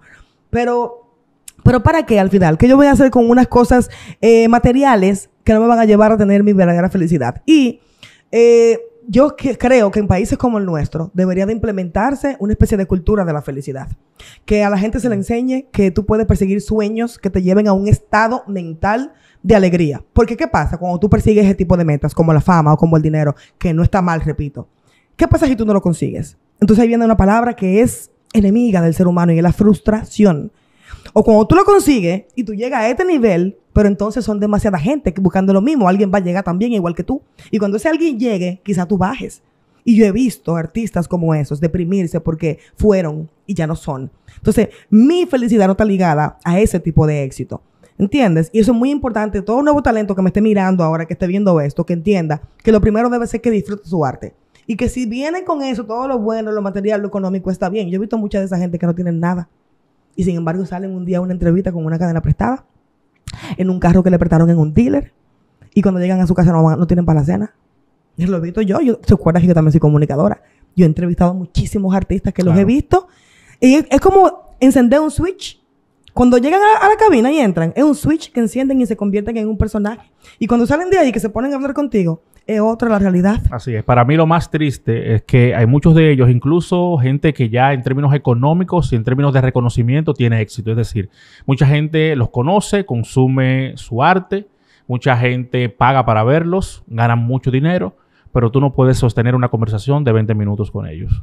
Para mí eso sí es lo más triste. El nivel de educación. Ay, la educación. No entremos en ese tema, porque si hablamos de educación, entonces podemos estar 10 programas aquí analizando todas las fallas que tiene el sistema educativo. Pero es importante porque recuerda que tú das de lo que tienes. Claro, claro. Y mira, para seguir explicándote el tema del dinero, y voy a repetir varias veces durante esta entrevista que yo no vivo abajo del puente de la 17, Señores, yo estoy bien, no se preocupen por mí, Mira algo, te voy a contar cómo yo logro presentarme en el festival más importante de habla hispana de rap, que es Hip Hop al Parque. Pero vamos para allá, espérate, porque eso es muy reciente, espérate. Yo tengo unas cuantas preguntas antes de que lleguemos ahí, para que la gente pueda ir entendiendo quizás aspectos puntuales de la carrera de Gaudi Mercy, cosas que has hecho y que la gente ha visto. Hace unos años te vemos en un proyecto en YouTube que me gustaba mucho. Freedom. Era Freedom.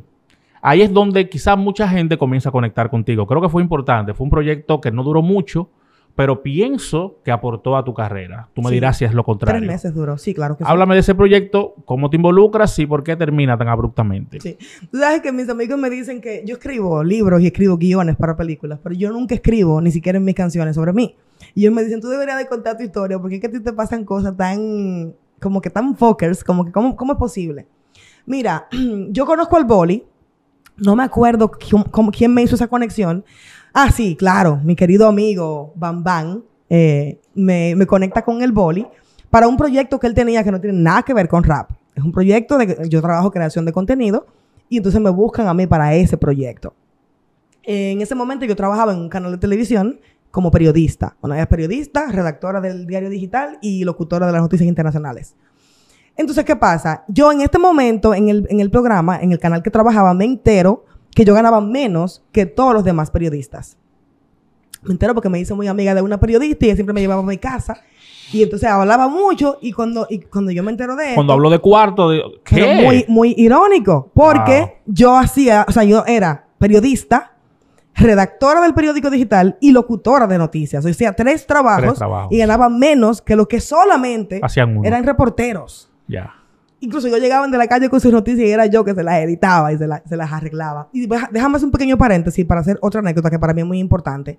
Yo, cuando entro a trabajar ahí, yo todavía no tenía tatuajes, ni un solo tatuaje, porque mi mamá estaba viva. Mi mamá no le gustaba eso y yo todo el tiempo respeté eso. Cuando mi mamá muere, en noviembre, ya en diciembre, yo decido hacerme mis 2 primeros tatuajes, que son estos. Y unos meses después me hago uno aquí en la pierna. Todo el mundo me preguntaba, oye, pero tú en ese canal que era de un periodista de aquí muy reconocido y muy serio, me decía, oye, y no te van a decir nada, porque yo no me he visto con un pantalón de tela ni con blazer, mis vestidos, mi estilo, mis trenzas de colores. Y yo, sí, ¿no? ¿Qué tiene? Bueno, pues un día hacen un cumpleaños de una de las periodistas y yo voy con un vestido corto, voy con mi ropa de salir y se me ven los tatuajes. Hay un compañero periodista que cuando yo entré a hacer la locución de las noticias, él me dijo que nunca, en todos los años que tenía ese canal, él había escuchado una locución tan perfecta como la mía. todo en su lugar, una entonación perfecta y le encantaba. Y siempre, todos los días, cuando salía ese momentito en las noticias, me halagaba por eso. Bueno, pues al otro día de esa fiesta en la que estábamos, eso fue sábado, el lunes, yo estoy ahí haciendo mi trabajo y él viene y me dice, wow, Gaudí, se me cayó un santo. Y yo me quedo así como, ¿por qué? Me dice, yo no me imaginé que usted tenía tatuajes, que usted era ese tipo de persona. Muchacha con tanto conocimiento y tan inteligente. Y le digo yo, no, me imagino que a partir de hoy esa locución va a sonar horrible y ya no va a estar bien. Era importante hacer este tipo de historias porque yo creo que junto con la educación, una cosa que tenemos que trabajar en este país son los prejuicios. Irónicamente, unas semanas más tarde había que hacer un reportaje a una persona muy importante de aquí. Bueno, era en ese momento el director de Infotep. Estábamos haciendo un reportaje sobre el trabajo en la República Dominicana. Yo tenía un vestidito de flores y tengo todos mis brazos descubiertos y tengo mis trenzas. Y no, o sea, a la jefa de prensa le faltó, mira, poquito así para mandarme a mi casa a cambiarme de ropa. Yo estaba esperando que ella me dijera algo como eso. Y mi camarógrafo, Daniel, que ha sido un gran amigo que me dio la vida, le dice, estamos tarde, tenemos que irnos. Y además Gaudí es muy buena. Eso no importa cómo ella esté vestida. No, porque llegar a ese lugar así, bueno, llegamos. Le hago la entrevista al señor, todo perfecto, todo bien. Cuando se termina la entrevista, él me dice, mira, ¿qué tiempo tú tienes trabajando con fulano? Le digo yo, 4 meses. Y me dice, ¿tú no quieres irte de ahí? Yo necesito gente como tú aquí en el departamento de comunicación. Te estoy hablando que yo tengo mi vestidito súper informal, todo mi tatuaje afuera, mi trenza de colores. Y el camarógrafo llegó al canal contándole esa historia a todo el mundo para que llegara a los oídos de los jefes. O sea, es súper importante que empecemos a valorar el verdadero talento, la capacidad de la persona para hacer un trabajo y que nos olvidemos de esto. Yo digo en una canción que por creer que el éxito está en la imagen, es tan fácil que hoy en día nos engañen. Y hay mucha gente que se viste apropiadamente, que son los que están verdaderamente perjudicando lo que este país debería de ser. Entonces, cierro ese paréntesis. Tengo esos problemas en el canal y ya no me siento cómoda. Cuando voy a reclamar para que me pongan el sueldo correcto, como a todos los demás periodistas, me dan una carta y me promueven a servicio al cliente. Me despidieron. Y yo estoy así, y mi camarógrafo, que dijo que eso era una injusticia, y él era un muchacho de muy bajos recursos, él renunció. Porque él dijo, si a Gaudí la van a despedir de esa manera tan injusta. Se indignó. Dijo, esa es la mejor periodista que ha pasado por este canal. Y renunció. Para mí eso fue algo que significó mucho también. Ese nivel de lealtad no se ve hoy en día. Y yo estoy así como rompiéndome un poco la cabeza. Y justamente el otro día, entonces me llama para ese proyecto con el boli. Y digo, wow, pero no me voy a quedar ni un día desempleada. Bueno, pues estoy trabajando con el boli un par de semanas y todo. Y él comienza a crear ese proyecto con Ricardo Valdelino. Entonces él no sabía quiénes iban a ser las personas para la imagen de ese proyecto. Y Valdelino le dice, deberíamos de buscar a Gaudí Mercy. Ella tiene muchos años haciendo freestyle, haciendo rap, y ella sabe mucho de la cultura hip hop. Y él le suena el nombre de Gaudí, porque yo, Gaudí Rodríguez, trabajo con él, pero no sabe. Y entonces él le pone mi batalla escrita. Y él se queda así como, pero ella trabaja conmigo. Y me acuerdo ese día que yo voy a trabajar y me dice, ven acá, ¿y por qué tú no me dijiste que tú eres rapera, qué sé yo cuánto? Pero yo tenía historias con Boli, porque yo escuchaba todos los sábados ese programa que él tenía en Cacú, y llamaba al programa y qué sé yo cuánto, pero no tenía ni idea de que soy yo. Entonces él me dice, mira, tenemos este proyecto, lo que él me enseñó, yo creo que tú eres la persona ideal. Ahora bien, ¿a quién tú quieres que esté ahí contigo? Y yo te dije, me llegaron 1.000.000 de ideas, pero no sé cómo que qué decirle. Y me dice, no, espérate, mentira. Yo tengo una opción. Este muchacho, Ariel Santana, yo lo había visto a Ariel en un stand-up en vivo con Carlos Sánchez y a mí no me gustó. No me gustó mucho, como que sentí que no conecté con Ariel. Y le dije, bueno, pero si tú consideras, vamos a darle. Oye, el primer día que yo conocí a Ariel y que nos sentamos a hablar, yo dije, esto va a funcionar.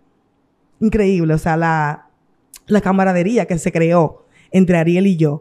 Y bueno, desde el día 1, desde la primera entrevista que nosotros hicimos, que fueron solamente 3 meses, pero hicimos más de 100 entrevistas, y fue algo bonito, pero al mismo tiempo constructivo. O sea, yo leía todos los comentarios y era siempre el mismo, se repetía el mismo patrón. La gente decía, wow, una entrevista de 1 hora y media y yo siento que no pasó el tiempo. Wow, qué tanto aprendí de esto. Wow, yo no sabía que quizás hacía esto. Y comenzaron en el Instagram, que se fue de 0 a 10,000 en cuestión de un mes. La gente empezó a seguir el proyecto. Me etiquetaban mucho a Alofoque. Le decían, mira, así es que se hace contenido. Mira, eso es un programa de verdad.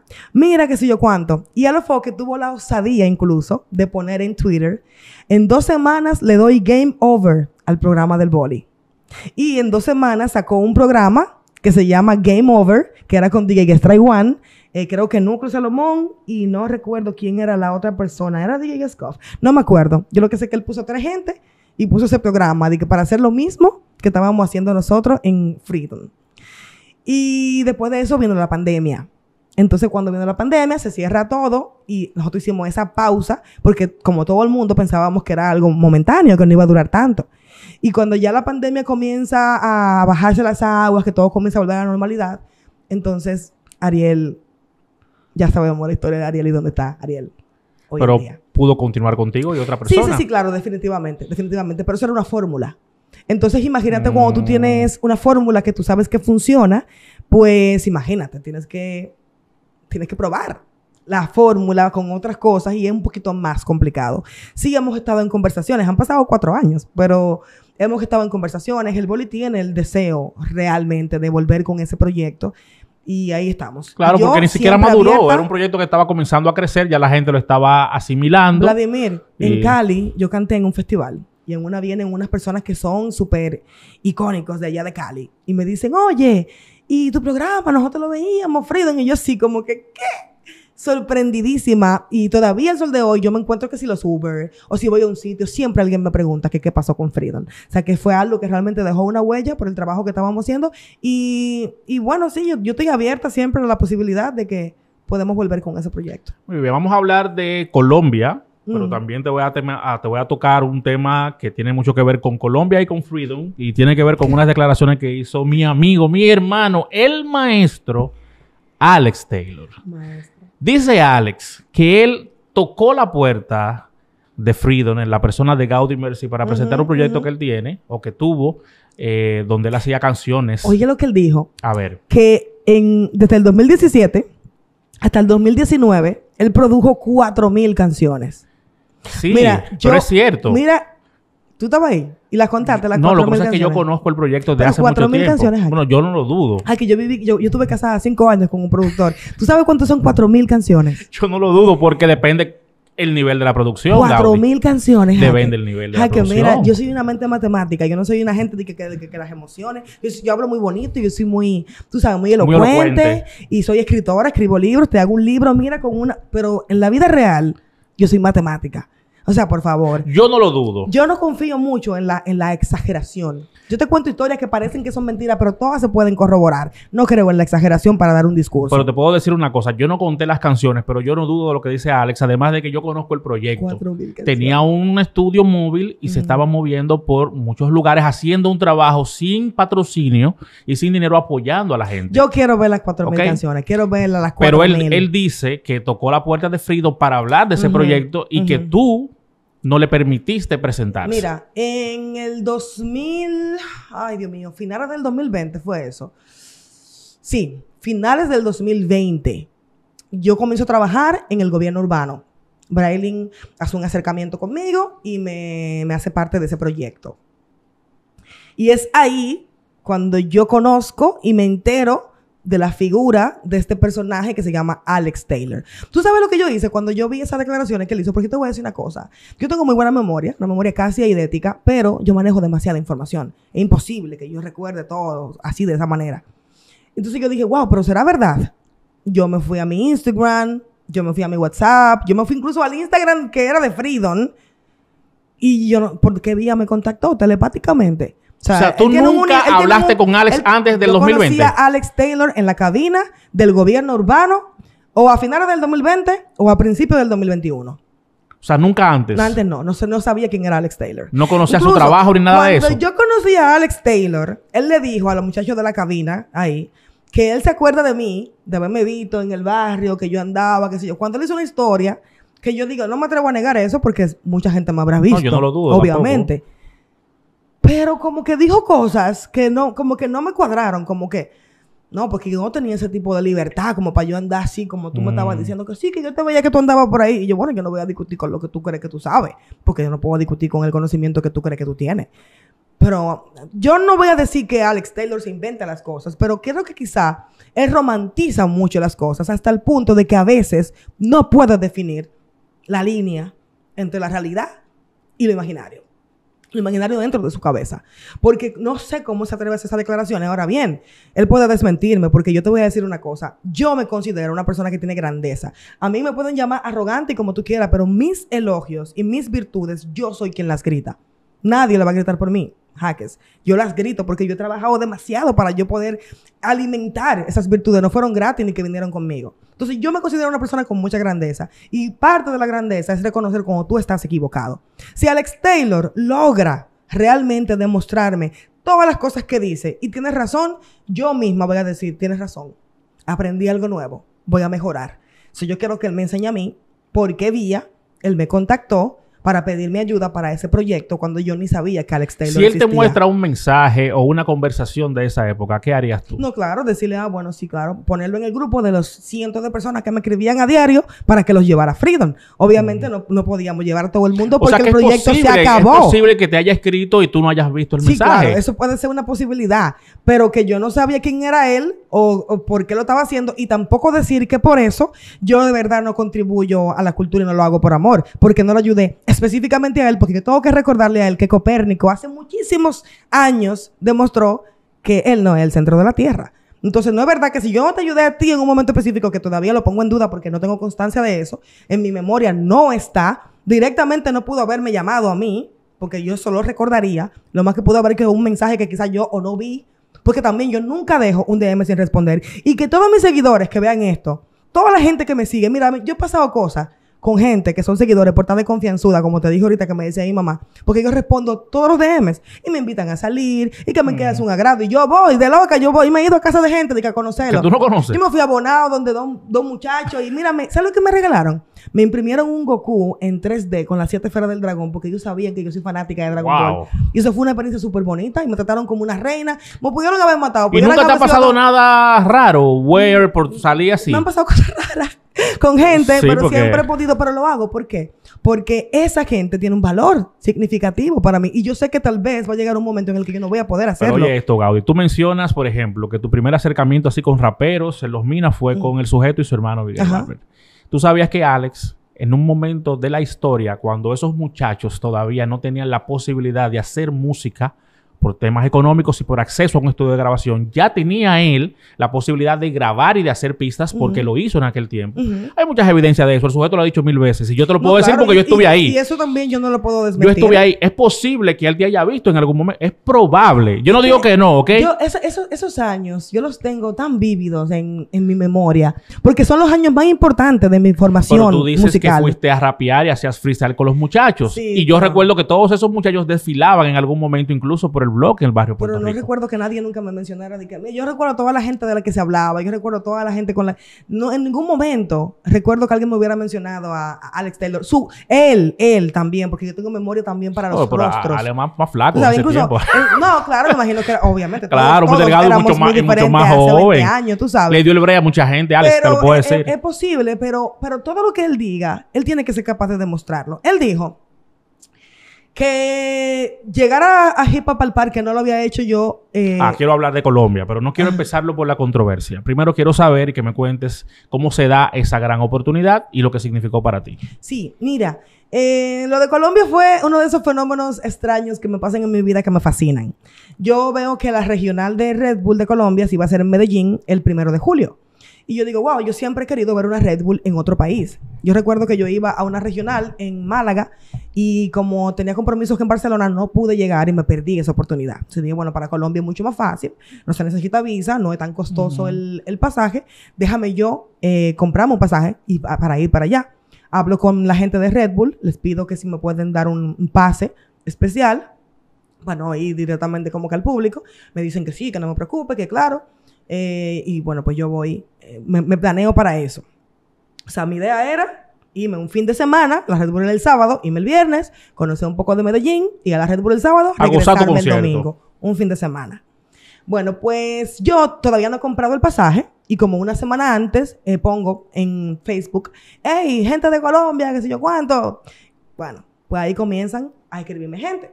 Lo primero que me escribió una muchacha y que me había entrevistado ya hacía poco más de un año para un programa de Colombia. tú vienes para acá, ¿qué sé cuánto? Sí, sí. Nosotros vamos a estar ahí en la Red Bull. Y al otro día tenemos una competencia de mujeres. Sería un honor que tú puedas ser jurado de esa competencia.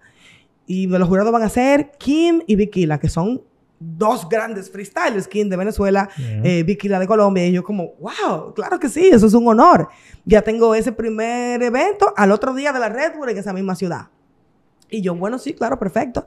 Bueno, pues, ¿qué pasa? Hablo con Ariana Puello, que es una gran amiga. También tengo muchas historias lindas sobre ella. Ella me ha ayudado muchísimo en mi trayectoria. Algo también honorable, que por eso yo, como te dije, hablo con los seguidores, los conozco. Si son artistas, trato de ver cómo los puedo apoyar, pero tampoco me malentiendan. Yo no soy Sony, yo no soy Tommy Motola, tampoco yo también estoy tocando mis puertas, tú sabes, porque me escriben muchísimo que queriendo que yo los ayude. Un featuring conmigo no les va a asegurar absolutamente nada, señores. Yo hago consciente. No me manden mapita de dembow para que yo me monte, por favor. Pero si puedo colaborar de alguna manera, lo hago. ¿Por qué? Porque yo he sido muy ayudada. Yo me tatué la palabra gracias en los pies porque yo me siento muy agradecida porque yo no he estado sola en mi camino. Sería muy injusto yo decirlo. Entonces Ariana me dice, mira, te voy a dar varios contactos en Colombia, diles que tú vas de parte mía. Me manda una cantidad de contactos y yo comienzo a escribir, me presento, les mando mi book de lo que yo he hecho, mi trabajo. Y entonces ahí pues me escriben de Cali y me dicen, mira, esto es un festival, se llama la Semana del Hip Hop, son 9 días de festival. Yo dije, bueno, yo en esa fecha no puedo estar en Cali, yo llegaría justo el último día. Ah, no, pero genial, te ponemos a cerrar. Y yo, pero ya eso era el 16, se supone que yo voy el 30 de junio y yo hago así y me pongo a revisar mis cuentas bancarias y digo, yo soporto 15 días en Colombia porque me iban a pagar, pero tú sabes que es rap, como quiera que sea, no es un pago que tú digas, no es mucho. Bueno, afortunadamente Colombia es uno de los países donde se puede visitar sin tú contar con mucho dinero por la economía, pero igual son 15 días. Aparte, yo irme 15 días, o sea, yo tengo un negocio, yo no tengo un trabajo. Claro. Significa dejar de trabajar aquí, dejar de producir. Entonces yo dije, bueno, no, como que no se soporta mucho, pero vamos a darle. Y le digo que sí a esa gente. Entonces luego un amigo que tengo ahí en Cali me organiza un evento. Y luego otro amigo me contacta con unas personas bellísimas, una comunidad en una ciudad que se llama Bello, que está en Antioquia. Y me organizan un evento solo de mujeres, de unas mujeres indígenas, de comunidades vulnerables que no han grabado temas, pero que están rapeando. Y me dicen, queremos que tú estés ahí, que esas mujeres se van a inspirar con tu trabajo. Y me consiguen ese evento para el 15. Ya yo tengo un evento el 15 en Medellín y el 16 en Cali, a 10 horas de ahí. Digo yo, entonces eso es otro vuelo, porque no me puedo ir en una guagua, no me da tiempo llegar. Y estoy poniendo en un Excel cada vez que se iban subiendo esos gastos. Pero fue una gira que tú hiciste. Sí, porque comienzan a surgir esas cosas. En Bogotá me sale otro evento, que esto y que aquello. Bueno, ¿qué pasa? Que todavía... entonces aquí para el parque. Espera. Cuando comienza este año, en enero, yo digo, yo este año voy a cantar en Hip Hop al Parque. Y pongo las notificaciones activadas de la página de Hip Hop al Parque para cuando ellos lancen una convocatoria que ellos hacen internacional. Tú le mandas tu propuesta y ellos lo evalúan. Digo, yo voy a estar ahí. Óyeme, yo no sé, a mí se me olvidó. Y cuando yo entré, la convocatoria de Hip Hop al Parque... Jaques, un día después de haber cerrado la convocatoria. ¿Mandaste un día después? No, o sea, no lo mandaste. No lo mandé, o sea, porque cuando me acordé, yo 1 de enero con eso, pero ya en marzo se me olvidó. ¿Y entonces cómo se dio la oportunidad? Entonces yo digo, bueno, yo le escribí a ellos directamente, les mandé todo mi material, les dije, no me respondieron. Dije, bueno, pues no, obviamente, fuera de la convocatoria ellos no hacen eso. Claro. Es un sistema muy organizado. Digo yo, me quedé sin participar en Hip Hop al Parque y eso fue, estoy hablando en marzo o abril por ahí. Bueno. ¿Qué pasa? Que entre los contactos que me da Ariana están Nando Nández, que es uno de los miembros de este dúo que se llama Los Nández, que son icónicos, vieja escuela de Cali, Colombia. Tienen años cantando, viven en los Estados Unidos ahora, en Chicago, pero son una leyenda en Colombia. Cuando ella me manda la información, yo honestamente no sabía quiénes eran, pero cuando comienzo a ver su trayectoria, digo, wow, pero esta gente tiene peso. Me llama Nando, hablamos durante un buen rato de que, no, hermana, lo que tú quieras cuando tú estés aquí. Yo vivo en Chicago, pero nosotros vamos a ir a Medellín porque yo cumplo años el día 4, me dice. Y yo lo voy a celebrar en Medellín. Si tú quieres estar ahí ese día, sería genial porque van a ir varios raperos vieja escuela. Yo me iba para Bogotá el día 3. O sea, el evento de Red Bull era el de primero, el día 2 lo que te dije para ser jurado y el 3 para Bogotá. Pero no tenía nada en Bogotá. Yo iba simplemente para allá. Porque tengo que esperar hasta el 15 y el 16 que tengo 2 eventos. Claro. Y digo, bueno, está bien, yo me voy a quedar. Yo no he comprado ese vuelo, que eso era otra cosa. Yo entraba todos los días a comprar mis vuelos. Y por alguna razón, como que no lo compraba. Y digo, voy cambiando la fecha, que entonces ahora me tengo que quedar hasta el 4 porque voy a ir al cumpleaños de esta persona. Al otro día, yo veo una llamada perdida de Nando a las 6:30 de la mañana. Y yo, ay, qué abusador, llámame a las 6:30 de la mañana a mí. Ay, no, jamás. Y yo lo llamo como a las 10 de la mañana y yo, hey, ¿pasó algo? Y me dice, hermanita, yo tengo no sé cuánto tiempo escuchando tu canción Prójimo en repeat. Me dice, yo sabía quién tú eras porque te había visto en videos de DJ Scoff, pero yo sabía que tú improvisabas. Yo no sabía que tú escribías de esa manera. Yo no sabía que tú también hacías canciones. Y le digo, sí. Me dice, hermana, esa canción me engranojo de acordarme de lo que me dijo en ese momento. Y me dice, mira, oye, no quiero que te ilusiones. No quiero darte falsas esperanzas. Te llamó a las 6 de la mañana. O sea, algo él sintió que te llamó a las 6 de la mañana. Me dice, no quiero que te ilusiones, pero nosotros vamos a tocar este año en Hip Hop al Parque. Ya nosotros enviamos nuestro show y ya cerramos. Ya tenemos nuestro tiempo calculado. Pero a mí me gustaría que tú subas a cantar con nosotros. ¿Tú quieres? Y yo así dije, ¿cómo tú me preguntas que si yo quiero? Y yo, pero claro que sí, sería un honor. Y me dice, mira, yo tengo una canción con una rapera de aquí, icónica, que se llama Mari Helen, que es de Medellín. Esa canción somos ella y yo. Yo voy a pedirle al DJ que elimine los coros de la canción para darte a ti 16 barras en esa canción. Cuando él me dijo eso, yo lo tengo en altavoz hablando con él. Y al mismo tiempo ya yo comencé a escribir el verso que yo iba a poner en esa canción. Y él hablando, ¿y tú te acuerdas? Digo, sí, no te preocupes, mándame la canción, mándame la pista. Escribiendo, me llegaron 4 barras automáticamente a la cabeza. Trancamos la llamada, él me manda la canción, me manda la pista. Yo escucho la canción, de una vez conecté con el coro, cojo la pista, escribí la canción como en 15 minutos, prendí mi equipo, prendí mi micrófono, grabé el demo y se lo mandé. Le dije, mira, ¿qué te parece? Y me dice, ¿y ya tú lo escribiste y lo grabaste? Y yo, claro que sí. Se lo manda a Mari Helen y me manda nota de voz. ¡Wow, qué chimba! Sí, me encanta, bien, perfecto. Y me dice, bueno, pues el día 4 entonces, ya en mi cumpleaños, aprovechamos y ensayamos. Déjame yo hablar ahora con la organización, a ver si me permiten agregarte al show. Mándame tu pasaporte, tu nombre, tu información. Le mando todo. Me dice él luego, y eso fue un tiempo después, que cuando él le habló a la persona del festival para decirle que tenía que agregar a alguien nuevo, él le dijo, no, es que ya viene de otro país, estamos esperando confirmación. Y él le dijo, wow, a Gaudi Mercy, qué bueno que la vas a tener en este show, que ya esa persona sabía quién yo era. O sea, para mí eso fue, y bueno, luego el organizador del festival, pues se acerca a mí, pues me habla y eso, y me dice, qué bueno que estás aquí, qué bonito y todo. Y para mí eso fue como increíble. Entonces, oye, para que tú veas cómo es la vida, Vladimir. Estoy en Medellín, pasa la Red Bull. El día de la Red Bull, me dice un amigo de Red Bull, me dice, mira, el día 5 tenemos un evento súper importante en Bogotá. Tú vas a querer estar ahí. Eso es algo grande que va a pasar pronto. Y digo yo, wow, pero es que yo tengo que estar el día 4 en Medellín para el cumpleaños de Nando. Ya yo puse ese vuelo para el día 6. Ya yo lo compré, incluso que lo había comprado. Y me dice, bueno, yo te aseguro que tú no te vas a querer perder eso. Yo te aconsejo que cambie ese vuelo. Y digo yo, cónchale, pero cambiar el vuelo significaba irme y no estar en el cumpleaños de Nando. Y yo, oye, yo te entré a la página de la aerolínea para cambiar el vuelo, porque como me vendieron lo que iba a pasar, era como, él no me podía dar detalles, pero él me estaba diciendo, es algo muy importante. Y después cuando yo estaba así dentro de la página del vuelo, yo dije, pero ¿cómo así? O sea, este pana me invitó a ser parte del festival más importante, un sueño que yo tenía, algo que ya yo lo veía como una posibilidad inexistente. Y yo me voy a ir a una aventura que yo no sé ni siquiera lo que es. Exacto. Porque yo no voy a hacer nada en ese cumpleaños, no me va a beneficiar directamente en nada. Pero ¿dónde queda mi respeto y mi agradecimiento hacia lo que él estaba haciendo por mí? Lo más importante es eso. Que sabrá Dios lo que es que hay allá. ¿Tú entiendes? O sea, y no. Y dije, yo me voy a ir para mi cumpleaños, voy a disfrutarme esto y yo quiero estar ahí, es algo que yo quiero vivir. Luego me enteré de lo que hizo Red Bull, en verdad sí, es algo bien grande, pero no me arrepiento. No me arrepiento porque a veces, Vladimir, uno tiene que seguir el alma. No siempre es lo que tú le puedes sacar beneficio. Por eso no me dolió, porque las palabras se toman de quien lo dice, pero sí me molestó que Alex dijera que yo estoy haciendo esto por un interés y no por algo tan verdadero. Tú sabes, las veces que yo he dejado pasar oportunidades que me dejarían más dinero, que me dejarían mejor económicamente, en una mejor posición, por hacer algo que puede contribuir de manera especial a este movimiento. No son una ni dos, son muchas. Entonces, de esa manera, yo logro ser parte del evento de los Nandes, del show de los Nandes para Hip Hop al Parque. Entonces tú dices, ¿dónde está el mérito? Al final te invito a otra gente.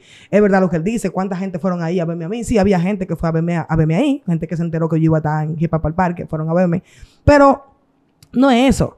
Una canción, Vladimir, que ese pana escuchó, mía, lo hizo cambiar.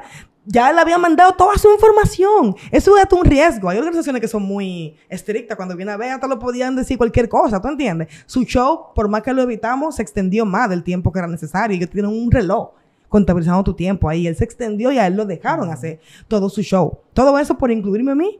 ¿Tú sabes por qué Alex Taylor lo ve de esa manera? Porque en la conciencia de la gente que trabaja en el movimiento dominicano no está el colaborar. No está el que alguien pueda compartir una tarima como esa tan importante con otra gente. Porque eso es lo que hay que sacar de ese momento. ¿Cuántos raperos dominicanos tú puedes enumerar que tú crees que harían una cosa como esa? Perder su protagonismo por un momento para dárselo a alguien más. O sea, eso fue lo que yo vi. Yo salí de ahí. Yo no soy una persona que llora fácilmente. Y sin embargo, yo salí de esa tarima y la gente como lo recibió también. Cuando yo termino de cantar, la gente estaba loca. Tenés 80,000 y pico de personas gritándote por lo que tú acabas de hacer. O sea, yo me derramé en lágrimas y solamente podía decir, wow, gracias al hip hop. Y gracias a mi mérito, porque si yo no hubiera escrito esa canción, que cuando yo escribí esa canción, próximo, que la grabé, yo fui donde mi mamá y se la puse. Y mi mamá me dijo, ay, no me gusta esa canción, no. Le digo, no me gusta como tú estás rapeando, como el estilo, me gustan más canciones como tal. Y yo te voy a decir esto. ¿Por qué la gente siempre ve la perspectiva más negativa de las cosas? Yo hubiera podido deprimirme y decir, wow, mi mamá no le gustó una canción. Y esa canción yo sentía que era, y Mecal me dijo que esa era la mejor canción que yo había escrito hasta ese momento. Y que venga mi mamá y me diga que no le gusta, pero yo me quedé con la parte que ella dijo, me gusta más el estilo que tú usaste en canciones como tal. Porque eso me dijo, ella está pendiente. Ella sabe, ella está escuchando otra. No le gusta esa, pero le gusta otra. Qué bonito cuando tú puedes ver la vida desde esa perspectiva. No te quedes siempre con la mierda que tú crees que estás recibiendo de la gente, sino que quédate con lo que te va a contribuir a ti, con lo que te va a poner en el mejor estado de ánimo para seguir. Por eso la gente se rinde, por eso la gente se deprime, porque no ven esa lucecita que siempre está ahí diciéndote que tú tienes que seguir haciéndolo. Entonces, Alex Taylor, si eso no es un mérito para ti, lamentablemente poder inspirar con una sola canción, yo no sé qué lo es. Gaudí, Pilares. Pilares. Háblame de ese proyecto, interesantísimo. He visto varios de los episodios. Lápiz ya, Toxic Crow, Nico, creo, Sí, Melimel. Melimel. ¿Cómo nace? Black, lo correcto que salió recientemente. Bueno, es un proyecto de producción del Mañanero. Yo desde el proyecto de Freedom he seguido trabajando en varios proyectos con el Boli. Hicimos el primer evento con Aldo en el 2020. Y él siempre que tiene cosas de hip hop, pues me llama a mí. Entonces, así mismo, pues me lo propone.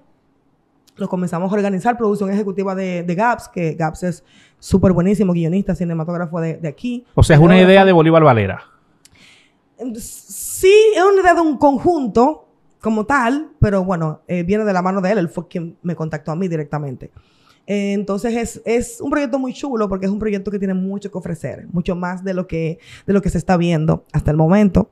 Y además vamos a decir que esa idea de ir contando un poquito nuestra historia también es interesante y quiero hacer una aclaración. He visto varios comentarios que han hecho los viejas escuelas.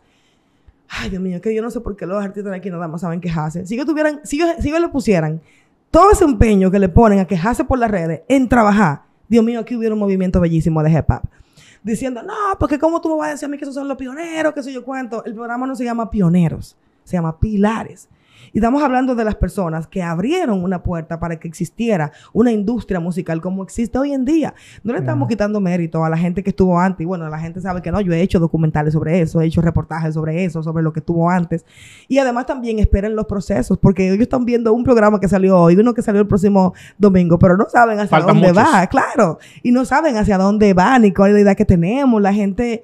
Yo siempre he dicho que el que no está haciendo nada es tan experto en saber lo que el otro debe de hacer. Es un poquito complicado eso, pero la idea es mantenernos haciendo cosas. Y mi objetivo, Vladimir, es que realmente exista en República Dominicana una cultura sostenible de hip hop y que los raperos conscientes que hay aquí, que son muchos y que son muy buenos, tengan una plataforma para poder expresar su arte y que esto sea rentable también. Que así mismo como se pueden meter 80,000 personas en un festival en Colombia, se puedan meter 15, 20,000 personas en un festival en República Dominicana. ¿Tu involucramiento en Pilares cuál es? Además de la presentación que vemos en YouTube, ¿tú escribes? Sí.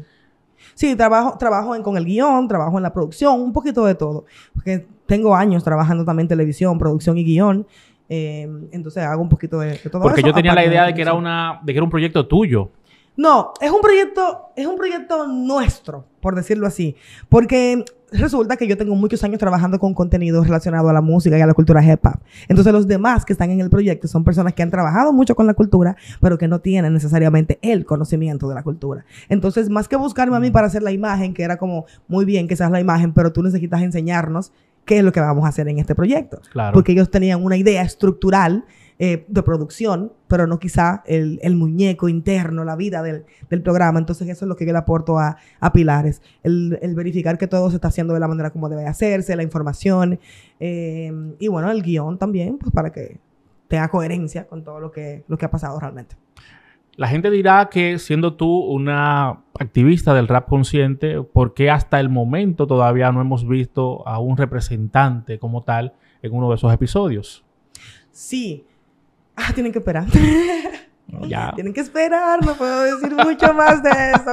Pero espérense. No, ya tú lo dijiste ya. Claro, no hay que dar detalle ya. Es que tienen que entender. Mira, también hay otra cosa que quiero explicarle a la gente. Señores, Pilares no se está haciendo de manera cronológica.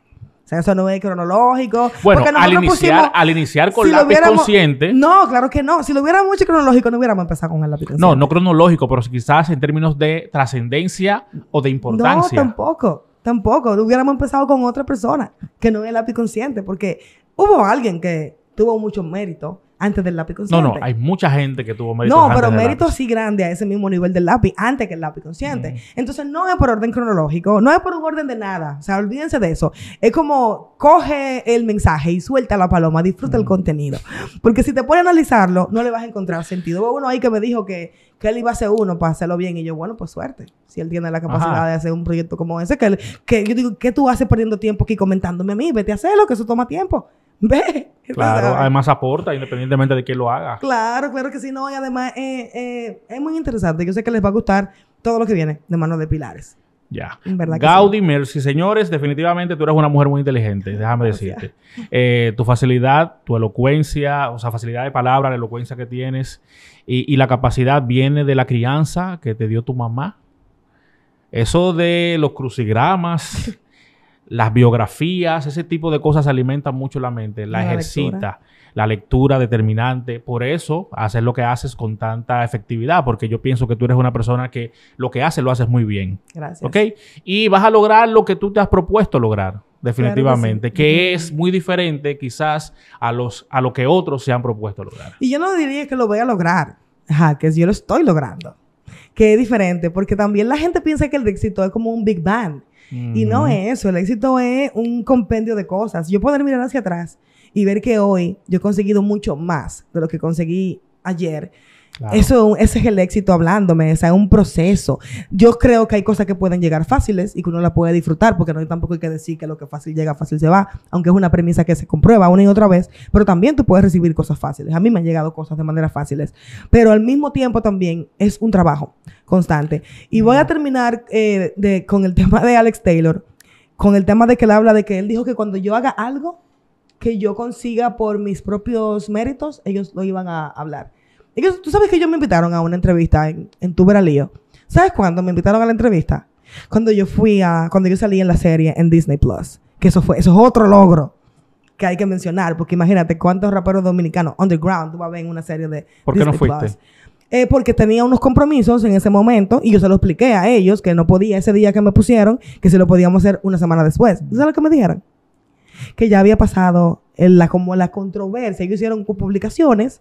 En ese momento fue que dijeron que yo había ido a esto en el radio y que yo hice un freestyle con las capitales de los países y que yo no sabía lo que estaba hablando. Que me equivoqué porque lo dije en mandarín, no en español. Pero si ellos no entienden bien el español, ¿cómo yo dejé tan pretenciosa de pensar que van a entenderlo en mandarín? Yo de loca. Pero bueno, entonces como que ya había pasado ese rush y que ya no tenía que ir. Digo yo, no, pues está bien, perfecto. No es que yo me estaba muriendo por ir para allá. Ahora, a mí sí me gustaría que Alex Taylor me diga todo lo que le ha dicho en ese programa, que me lo diga adelante mirándome a los ojos. ¿Tú tendrías Me gustaría. el valor de sentarte Me gustaría. en un debate cara a cara, face Claro to que face sí, con Alex claro Taylor? que sí, claro que sí. Y lo dejaría hablar hasta 3 horas si él quiere. Que me diga todo eso, mirándome a los ojos y sin esa sonrisita pícara que él tiene, de que no es, de que lo que él está diciendo no es precisamente lo correcto o la verdad, por ponerlo de una manera. Entonces, ellos me llamaron después de ese logro. Y si yo me siento a enumerar mis logros en mi objetivo, entonces son muchos e inmensos. Uh-huh. Si yo estuviera buscando ese éxito, esa viralidad que hoy todo el mundo busca, es demasiado fácil hacer eso. Yo podría hacerlo, yo podría montarme en un dembow, yo podría vender todo lo que la gente quiere que se venda.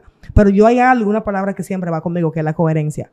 O sea, realmente yo sé que yo no voy a poder nunca hacer que nadie entienda lo que es tú tener un deseo de corazón, una meta con la que tú sueñas día y noche, en la que tú trabajas día y noche y que no tiene nada que ver con lo banal del mundo. Si yo me muero mañana y yo consigo la casa, la fama, la cadena, todo eso no va a significar nada. Ahora, quién sabe si yo llego a hacer un trabajo tan trascendental que dentro de 400 años, quizá ya no van a existir los libros, pero por lo menos mi historia pueda servir de referente para educar a nuevas generaciones. Tú sabes, entonces de verdad, yo sé que para ellos es tan difícil creer que eso es verdad, porque no tenemos muchos ejemplos de eso. Porque no todo el mundo quiere la cadena, Que ni no quiere, por tenemos Dios, muchos o sea, ejemplos de eso. imagínate. Vladimir. ¿Cuánta gente tú me puedes mencionar que fueron personas que están haciendo cosas por amor, que quieren inspirar? En República Dominicana, mencióname esos personajes, como los hay en el mundo entero. En el mundo entero tú puedes ver muchísimos personajes que no buscaban un éxito monetario. Y no me confundan, o sea, no es que a mí no me gusta el dinero. A mí me gusta, yo salgo toda la semana para mi karaoke, a darme mi traguito, eso con dinero. A mí me gusta viajar, a mí me gusta hacer 1,000,000 de cosas. No es que no me gusta el dinero, es que yo tengo otra manera de ganarme el dinero, trabajando, porque estudié, porque me preparé y lo invierto. Los eventos de Aldo, Vladimir, yo no tengo patrocinio. Yo no cuento con ninguna marca para hacer esos eventos. ¿Tú sabes cuánto es lo mínimo que se necesita para hacerlo con calidad? 1,000,000 de pesos. ¿De dónde saca Gaudí Mercy 1,000,000 de pesos? Yo me voy a un banco y pido un préstamo porque tengo 15 años trabajando. Yo existo en el sistema, yo estoy en la DGI, yo pago impuestos. ¿Entiendes? Yo tengo una compañía. Entonces, si yo estoy trabajando tan duro, ¿para qué yo voy a hacer un evento como ese? Porque te voy a decir algo, yo no he perdido con esos eventos. Pero yo no he ganado. Yo no he ganado. Esos eventos no te dejan. Para yo hacerlo bien, para yo hacerlo con la calidad que tiene que tener, yo no puedo lucrarme yo. Yo podría ganar muchísimo dinero si hago un evento mediocre, sin invertir y pagar lo que hay que pagar, lo que vale la pena la calidad. Y traer un artista de otro país que viene con un equipo, pagar pasajes, pagar un caché, eso no son 2 pesos, ni son 3. Entonces, ¿por qué con ese dinero que me da el banco yo podría estar haciendo 1,000,000 de cosas que me dejen muchísimo más dinero todavía? Y no lo estoy haciendo. Entonces, ¿por qué razón? ¿Por qué yo sacrifico incluso mi estabilidad económica? Porque yo quiero que aquí exista un movimiento, porque yo quiero que el que vaya a ver a Aldo hoy, vaya a ver a Decano mañana. Por eso yo pongo a Decano en el concierto. Por eso yo pongo a nuevos talentos en el concierto, como este año que hice un open mic y puse 10 gente que nadie conocía para que lo vieran cantando en una tarima. Y tengo que agradecerle, aprovechar esta plataforma para agradecerle a Vaqueró. Yo creo que Vaqueró, no puedo contar mi historia sin mencionar a Vaqueró. Hasta ahora es el único artista popular que de verdad apoya el movimiento underground y lo hace de corazón. Vaqueró admira el trabajo de Maful Flay. Le encanta el trabajo que nosotros hacemos. Apoya muchísimo. La canción que él hizo conmigo es una muestra de eso. O sea, tú sabes lo que yo tenía la oportunidad de hacer una canción con Vaqueró que tenía en ese momento 1,000,000 de seguidores. Y yo decirle, yo no voy a hacer de que eso que tú haces. Es un rap consciente que vamos a hacer. Y son mis condiciones, si tú quieres. Y yo soy muy osada y muy fresca, pero yo no soy capaz de renunciar a lo que yo amo por un poquito de fama. Y él me dijo, no, pero perfecto. Y ahí de la canción piensa que luego vamos a cantar la Plaza de la Bandera frente a miles de personas en un evento tan significativo como eso. Y me llevó de gira y a los programas y a todas partes. ¿Por qué hacer algo como eso? Porque él también aprecia lo que es esta cultura, pero él no desconoce el juego. Yo siento que el mismo Vaqueró quisiera poder hacer más raps o más cosas, pero él también entiende. Él sí quiere jugar con ese sistema porque ya está acostumbrado a eso. Sin embargo, nunca está cerrado a apoyarnos. Y él fue ese día a cantar en mi evento, a cantar una canción conmigo. No lo estoy pagando. Quiso ir a hacerlo y a apoyarlo. Entonces, es importante que la gente entienda que ningún movimiento nace de la nada. Y esto va para los raperos conscientes, de verdad. O sea, lamentablemente, si aquí hoy en día no existe un movimiento sólido de rap consciente como existe en Colombia, que lo he visto, en México, que lo he visto, y en España, que lo he visto, es porque los raperos conscientes solamente piensan que es su talento lo que los va a ayudar. Y no es así. Tienes que tocar todas las puertas tienes que arriesgarte, tienes que presentarte, tienes que ir a que te vean, tienes que proyectarte y tienes que entender que tú no vas a hacer lo que ellos hacen, pero tú sí puedes estar ahí también en esa parte, porque el bizcocho está ahí. No es hipocresía. Yo soy amiga de todos los demboceros. No, que dice Alex Taylor, que si yo pudiera, yo pondría a todos los demboceros en un paredón y los mataría. O sea, yo voy a una fiesta que me inviten. Quizás yo no lo voy a poner en mi casa el dembow, te voy a decir la verdad, no me gusta. Pero si yo estoy en una fiesta y pusieron un dembow, yo me bajo a bailar mi dembow. Y yo bailo dancehall y bailo reggae y perreo. Me gusta, me divierto con la música, que no tiene nada que ver con que yo no lo haga. Soy amiga de muchísimos de esos dembowceros, la Piri. Me muestran un respeto que también, eso es otra cosa. Los raperos conscientes no quieren respetar al artista popular y deberían de respetarlo porque cada quien trabaja según su realidad. Y eso hay que entenderlo y respetarlo y eso yo lo respeto. O sea, tú no desprecias al rapero popular, al dembowcero, Claro porque que no. de alguna manera lo que yo siento también es como que hay una división en ese sentido, como que el que hace rap consciente no valora o no le da el mérito al que hace rap Que popular. tu hermano, como tú lo describes, tu hermano, Mi tu hermano, el amigo, maestro. el maestro Alex Alex Taylor dijo que yo soy discriminatoria y retrógrada. O sea, es una locura. Siempre pongo el ejemplo de que, por ejemplo, la Piri, que es un dembocero de aquí, es mi gran amigo, y él me comenta, loco, con todo lo que yo pongo y mis logros, y se alegra por mí y comparte lo que yo hago, y yo de la misma manera con él, es un gran amigo. ¿Tú entiendes? Artistas como John Distrito, por ejemplo, que siempre ha sido un artista comercial, no sale de mi casa, ese es mi hermano de corazón. No tenemos que hacer lo mismo para llevarnos bien, para yo respetarte Claro, a ti, tú respetarme a mí. claro. Nunca nadie ha visto por ahí un discurso en el que yo esté discriminando o despreciando el trabajo de ningún dembocero. Al contrario, lo que he dicho es, lo que ellos hacen es su realidad. Eso no lo va a ocultar nadie. Lo que yo quiero es que podamos subsistir los dos. Que existas tú y que existamos nosotros. Que debe ser así. Y que el trabajo de uno no afecte el del otro. Oye, yo puedo hacer una canción hasta con el Alfa. Imagínate una canción con el Alfa donde él está cantando una realidad y yo otra, porque ellos tienen la capacidad de rapear también, porque dicen, no, porque tú no vayas a hacer un dembow y ellos porque no vienen y hacen un rap consciente.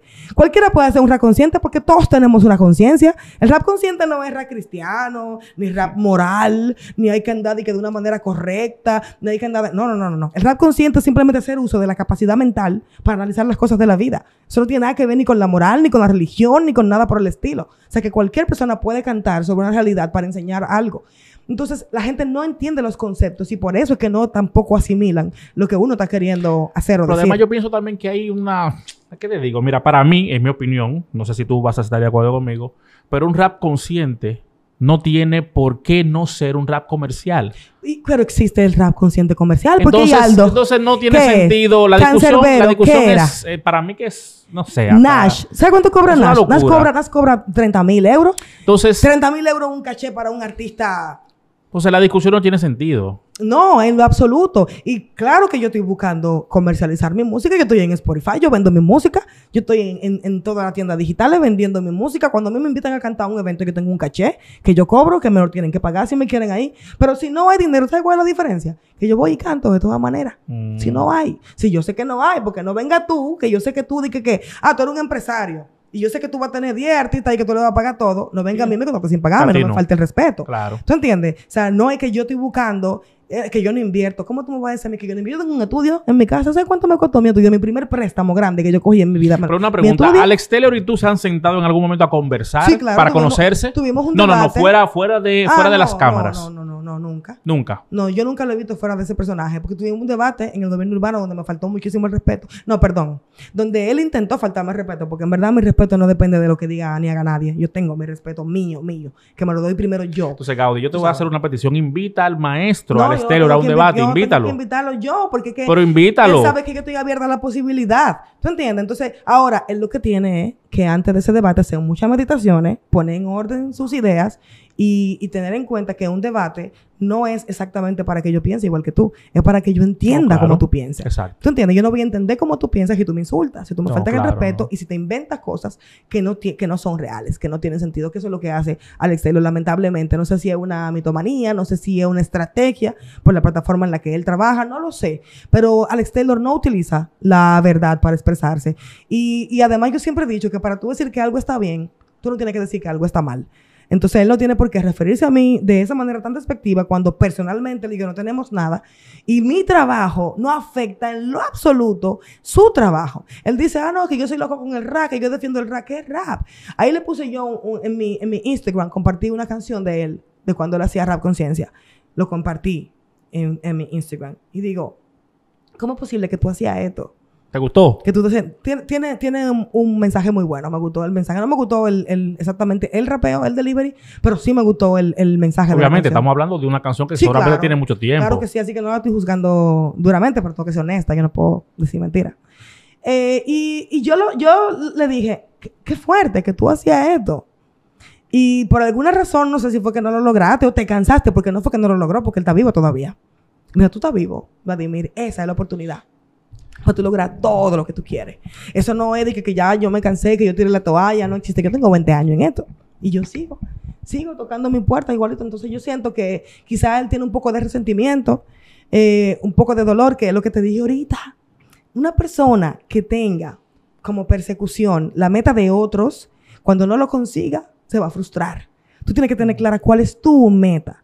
Y cuando tú consigas esa meta, te va a ir bien. Y cuando tú no la consigas, tú vas a seguir intentándolo porque tú no vas a tener frustraciones. Yo no tengo frustraciones. Yo tengo 32 años y yo nunca he estado en una depresión. Yo nunca me he deprimido en esta vida. Me puedo poner triste, claro, ya yo perdí a mi mamá y a mi papá. Va a llegar un momento en el que me pongo un poco triste, pero al mismo tiempo, eso me dura como 3 minutos la tristeza. Porque luego yo agarro y ese pensamiento negativo de tristeza lo cambio acordándome de las cosas bonitas y bellas que me han pasado en esta vida. Tú eres feliz haciendo lo que haces y teniendo lo que tienes. Exactamente. Entonces, cuando tú vas por ese camino, no va a haber forma de que algo te derrumbe. Entonces, aquí no entendemos eso. Aquí lo que entendemos es que hay que venderse incluso a uno mismo para conseguir cosas. Da mucha pena porque yo he visto muchas de esas personas yo he visto mucha gente hacer cosas que no quieren hacer en nombre de la fama o de volverse viral. Y eso tiene que ser una vida muy deprimente porque yo me levanto todos los días. Lo primero que yo hago cuando yo me levanto es poner música. Yo pongo esa música, mira, yo prendo desde el teléfono, desde la cama, la pongo en la computadora que suene y me levanto con mi musiquita y comienzo a hacer mis cosas de mi día y estoy súper contenta. Y yo tengo que lidiar todos los días, por ejemplo, con mi hermana que vive conmigo desde que mi mamá murió. Que hay gente, yo me acuerdo una vez, un rapero que fue a mi casa hace como 4 años, un poco después de la muerte de mi madre. Y mi hermana estaba ese día en crisis. Yo pensaba no recibirlo, decirle que no fuera, porque mi hermana estaba un poco mala, pero ya ellos estaban de camino. Él y la esposa. Entonces yo dije, bueno. Wow, difícil. Mi hermana hizo una crisis. Mi mamá se acababa de morir y ella estaba en una crisis terrible. Y yo me acuerdo, ellos no dijeron nada, pero sus caras, de cómo yo los vi con esa situación. Y para días después, el pana me escribe y me dice, hey, la gente no tiene ni idea de lo que tú estás viviendo. Y yo que no estoy viviendo nada, esa es la vida. Esa es la vida. Y cuando tú lo aceptas y lo entiendes, entonces ahí es que tú comienzas a vivir la verdadera vida. Que es decir, esto no es responsabilidad mía, pero es lo que me toca. ¿Tú entiendes? ¿Dónde no estaría yo, por ejemplo, si yo no tuviera esa responsabilidad? Yo lo pienso eso todos los días. Sin embargo, no como algo deprimente. Yo lo que pienso es, ¿qué yo puedo hacer con lo que yo tengo ahora? ¿Tú entiendes? Y que no me perjudique una cosa ni la otra. Normalmente lo que la gente hace es primero pensar en el problema, concentrarse en el problema y jamás ver las soluciones. Yo veo la solución primero. Interesante punto de vista. Me gusta cómo piensas. Y yo, en definitiva, pienso que lo que hay entre Alex y tú es un malentendido.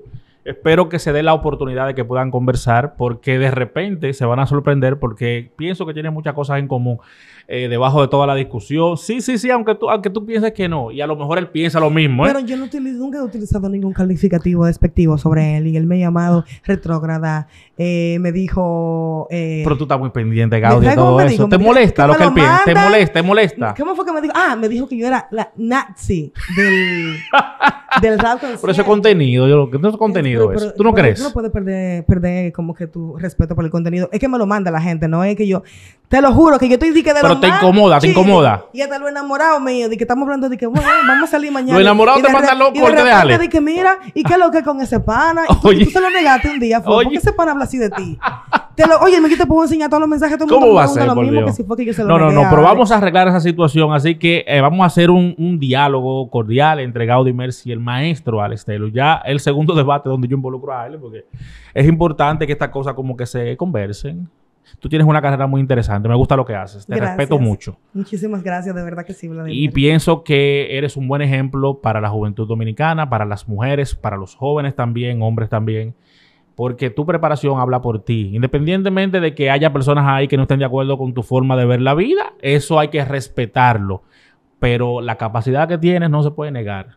Y eso viene de el amor por la lectura, de ser una persona que valora la preparación. Y en esta sociedad actual, Gaudí, eso brilla por su ausencia. Sobre todo en la clase artística. Y hay algo importante. Yo empecé a los 3 años a leer, ¿verdad? Y tenía a mi madre, que fue la que me dio eso. Pero si tú no tuviste eso, no quiere decir tampoco que están cerradas para ti las puertas. Porque eso es un camino que tú lo puedes tomar en cualquier momento. Pero es que le vendemos de a la vida. gente que eso no es necesario. ¿Sabes cuál es el problema? El problema es que lo que venden las plataformas, los medios de comunicación, lamentablemente es que eso no es necesario. No, tú sabes que no es necesario. Prepararse es No necesario. pero te voy a decir que es importante. No. Hay una diferencia. Yo creo que es necesario e importante. No es necesario porque en República Dominicana más del 80% de la gente vive sin eso. Una necesidad es algo con lo que tú no puedes vivir. Entonces, vamos a sacarlo del tema de necesidad porque Ajá. viven en esa, vamos a llamarle ignorancia, pero no despectivo, Bueno. sino ignorancia como no tener el conocimiento. ¿Viven de o algo. sobreviven?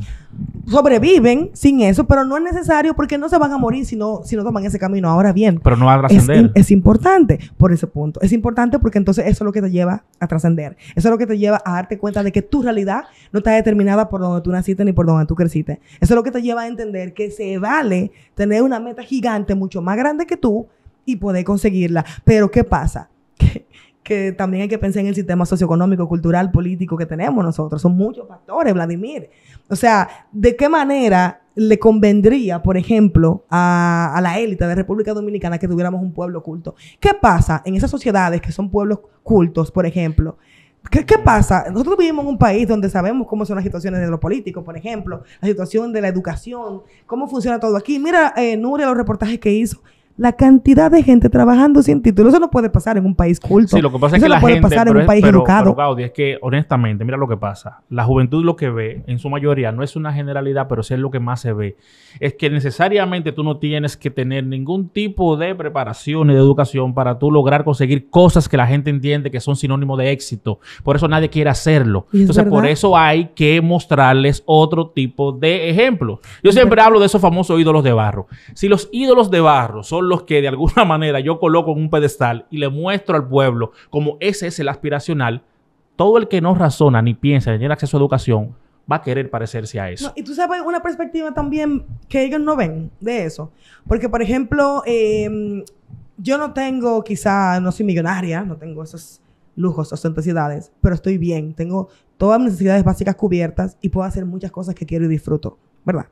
Pero ¿qué pasa? Que cuando te venden conseguir esas cosas tan grandes, piensa que también no es algo que es tuyo. Piensa que tú eres dependiente de hacer cosas. De que muchas veces tú no vas a poder hacer lo que quieres hacer. Y eso es un tipo de esclavitud. Yo creo que nadie se los vende a ellos de esa manera. Y muchos Claro. artistas, después de que llegan, se dan cuenta de que son Claro, esclavos. pero tuve mucha gente muy, pero muy famosa, depresiva, Claro que sí. infeliz. Claro que sí, porque entonces pierden lo más importante, que es la autonomía, que es el tu poder decidir, yo mañana quiero hacer esto.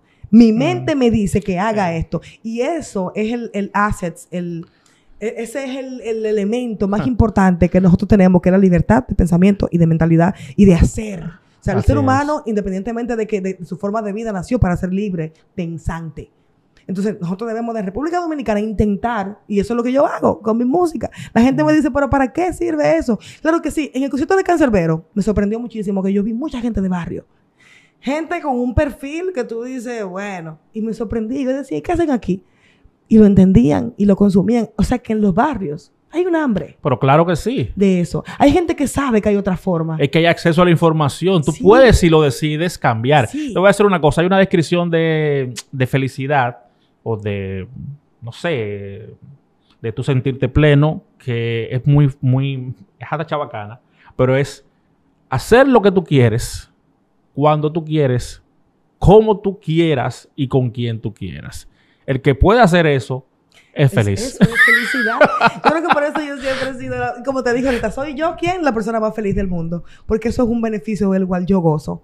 De que yo puedo tener esa libertad de hacer eso. Y como dije, yo no puedo meterme en la mente de otra gente. Yo cuando me escriben muchos nuevos artistas, nuevos talentos, y me da mucha pena. Porque yo no puedo sentarme a dar un sermón directo a ellos porque no es mi responsabilidad. Pero lo que ellos están persiguiendo y por lo que ellos están viendo a mí me duele un poco. Porque sé que van a chocar mucho contra un muro. Es imposible que todos vayan a llegar a ese objetivo que quieren. Y se les está pasando una parte de la vida súper bonita. Yo escuché, y voy a traer esto de mi parte personal, y voy a hacer esta anécdota. Porque para mí ahí hay un secreto importante. En algún momento debe de haber una escuela de filosofía, volver a traer la filosofía y que los jóvenes integren ese tipo de conocimiento. Yo escuché a un rapero muy famoso de aquí, muy popular, decir en una entrevista que él quiere morirse primero que su mamá, porque él no sería capaz de aguantar y resistir cuando su mamá se muera. Yo me acuerdo lo mucho que a mí me impactó eso, porque es como... ¿Sabes cuál es nuestro problema mayor en este país? De verdad, la gente no piensa. Y cuando yo me refiero a que no piensa, no es que no tiene la capacidad de pensar, sino que la gente no hace nunca análisis de las cosas que dice, de por qué lo dice y de las consecuencias. Porque entonces imagínate cómo sería si tu mamá pierde a su hijo. ¿Tú entiendes? O sea, como tú quieres evitarte ese dolor tú para dárselo a tu mamá, para no vivirlo. Entonces me llega una frase a la mente: el que no sabe es como el que no ve. Entonces ese ejemplo es simple, pero se repite en muchos de los comportamientos de los dominicanos que hacen ese tipo de comentarios donde tú estás pensando en ti de manera muy egoísta y simple, sin ningún nivel de complejidad. Y necesitamos nivel de complejidad, sino porque entonces nos quejamos de las cosas que no funcionan. Si alguna de esa gente tiene que ir a un hospital público un día con un familiar, ellos se van a quejar y van a querer que este país sea más evolucionado. Si alguno de esos jóvenes, por ejemplo, tiene su hijo en una escuela donde le hacen alguna cosa mala, o tú estás en un barrio donde alguien te le hace algo a tu hijo, a tu hermano, a tu primo, entonces tú vas a querer que el país tenga mejor educación. Si te matan a un familiar o si te pasa un accidente, por todo lo que es este país, tú vas a querer un país más evolucionado. Pero eso depende de ti. Si tú no eres evolucionado, porque estás exigiendo eso. Y yo que he podido ir a otras naciones, a países evolucionados, entonces tú te das cuenta cuando estudias su historia, que ha sido a través del conocimiento, a través de la sabiduría, que esos países han logrado el nivel de estabilidad que tienen hoy en día. Entonces, eso es algo que eso es matemática de primer grado, que no deberíamos de ocultarnos eso. Y no es tan difícil. Tú no tienes que leerte 10,000 libros, ni los libros que ha leído todo el mundo.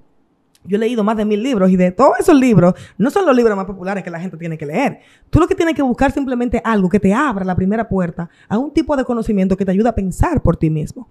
Pero, Vladimir, también hay un precio muy alto que se paga por eso. ¿Por qué? Porque entonces todos somos gentes sociales. Pero la sociedad tiene una tendencia a rechazar todo lo que es diferente.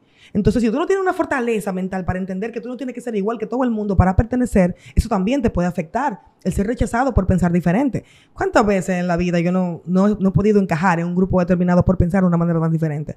Muchas veces he tenido que verme incluso aislada de grupos sociales por no querer pertenecer a eso. La gente no quiere pagar ese precio, la gente quiere pertenecer, la gente quiere que le aplaudan los demás, los éxitos que hacen. Entonces, eso es bien complicado, eso es mucho más complejo que tú y yo sentarnos aquí a hablar de eso, que es un nivel de análisis profundo que no se queda simplemente en, este país no tiene educación. El precio de la educación, Vladimir, es un precio que no es fácil de pagar.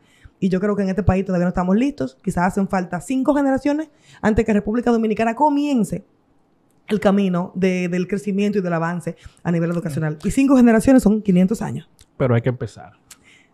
Habemos gente que lo estamos haciendo, Vladimir. Hay que empezar. Eso es lo que hace el rap consciente y eso es lo que hace gente como tú. Tú pudiste haber elegido tener cualquier otro tipo de contenido para crear en la República Dominicana. Tú empezaste desde cero con este proyecto que pudo haber fracasado 1,000,000 de veces por el contenido que tú haces. Y no lo hiciste. Entonces tú lo entiendes. Y tú lo estás haciendo. Y como no, pero yo no tengo miedo de ser diferente. Exacto. Entonces, eso es lo primero que tenemos que enseñar a la juventud. No tengas miedo de ser diferente. Todo el mundo no tiene por qué aceptarte ni por qué tiene que agradar lo que tú haces. Y además también, como yo digo en una de mis canciones, cuando llegas a la tumba, contigo allí nadie se tumba. Gaudí, no escuche el consejo, que no sea de un bumba. Porque cuando tú te mueres, ni tu mamá, que es lo que más que tú quieres, se va a meter contigo en esa tumba. Entonces, eso también es algo importante que tienen que saber. Que mucha gente tiene esa presión social. Se ha visto tanta gente engañar a mucha gente para hacerle creer algo. Hubo un productor de aquí, muy famoso, que me dijo, tú tienes que vender el sueño. Tú tienes que comprarte un carro caro, aunque dure 20 años endeudado, para que la gente crea que tú tienes. Y yo, tú estás loco.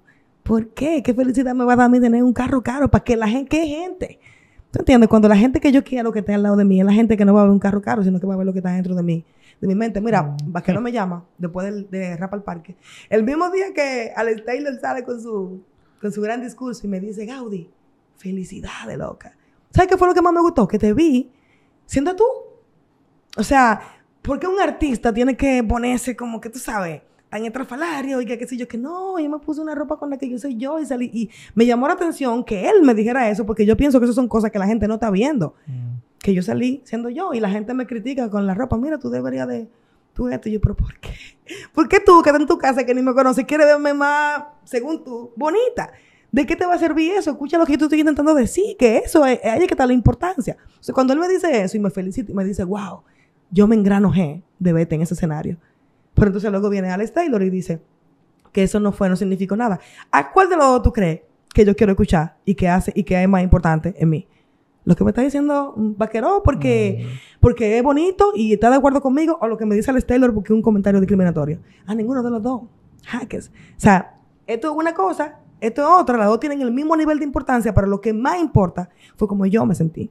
Como yo sé que yo llegué ahí y como yo quiero seguir trabajándolo. Y se lo digo a la gente que el año que viene yo voy a tener mi presentación individual en Rap al Parque. Y si no es el año que viene, no importa, va a ser el año que sigue. En algún momento va a ser. Pero porque yo no pierdo el enfoque de lo que yo estoy haciendo por lo que vaya a decir la gente. Si yo te menciono lo que dice Alex, es porque es mentira. Si él estuviera diciendo verdades, yo no diría absolutamente nada.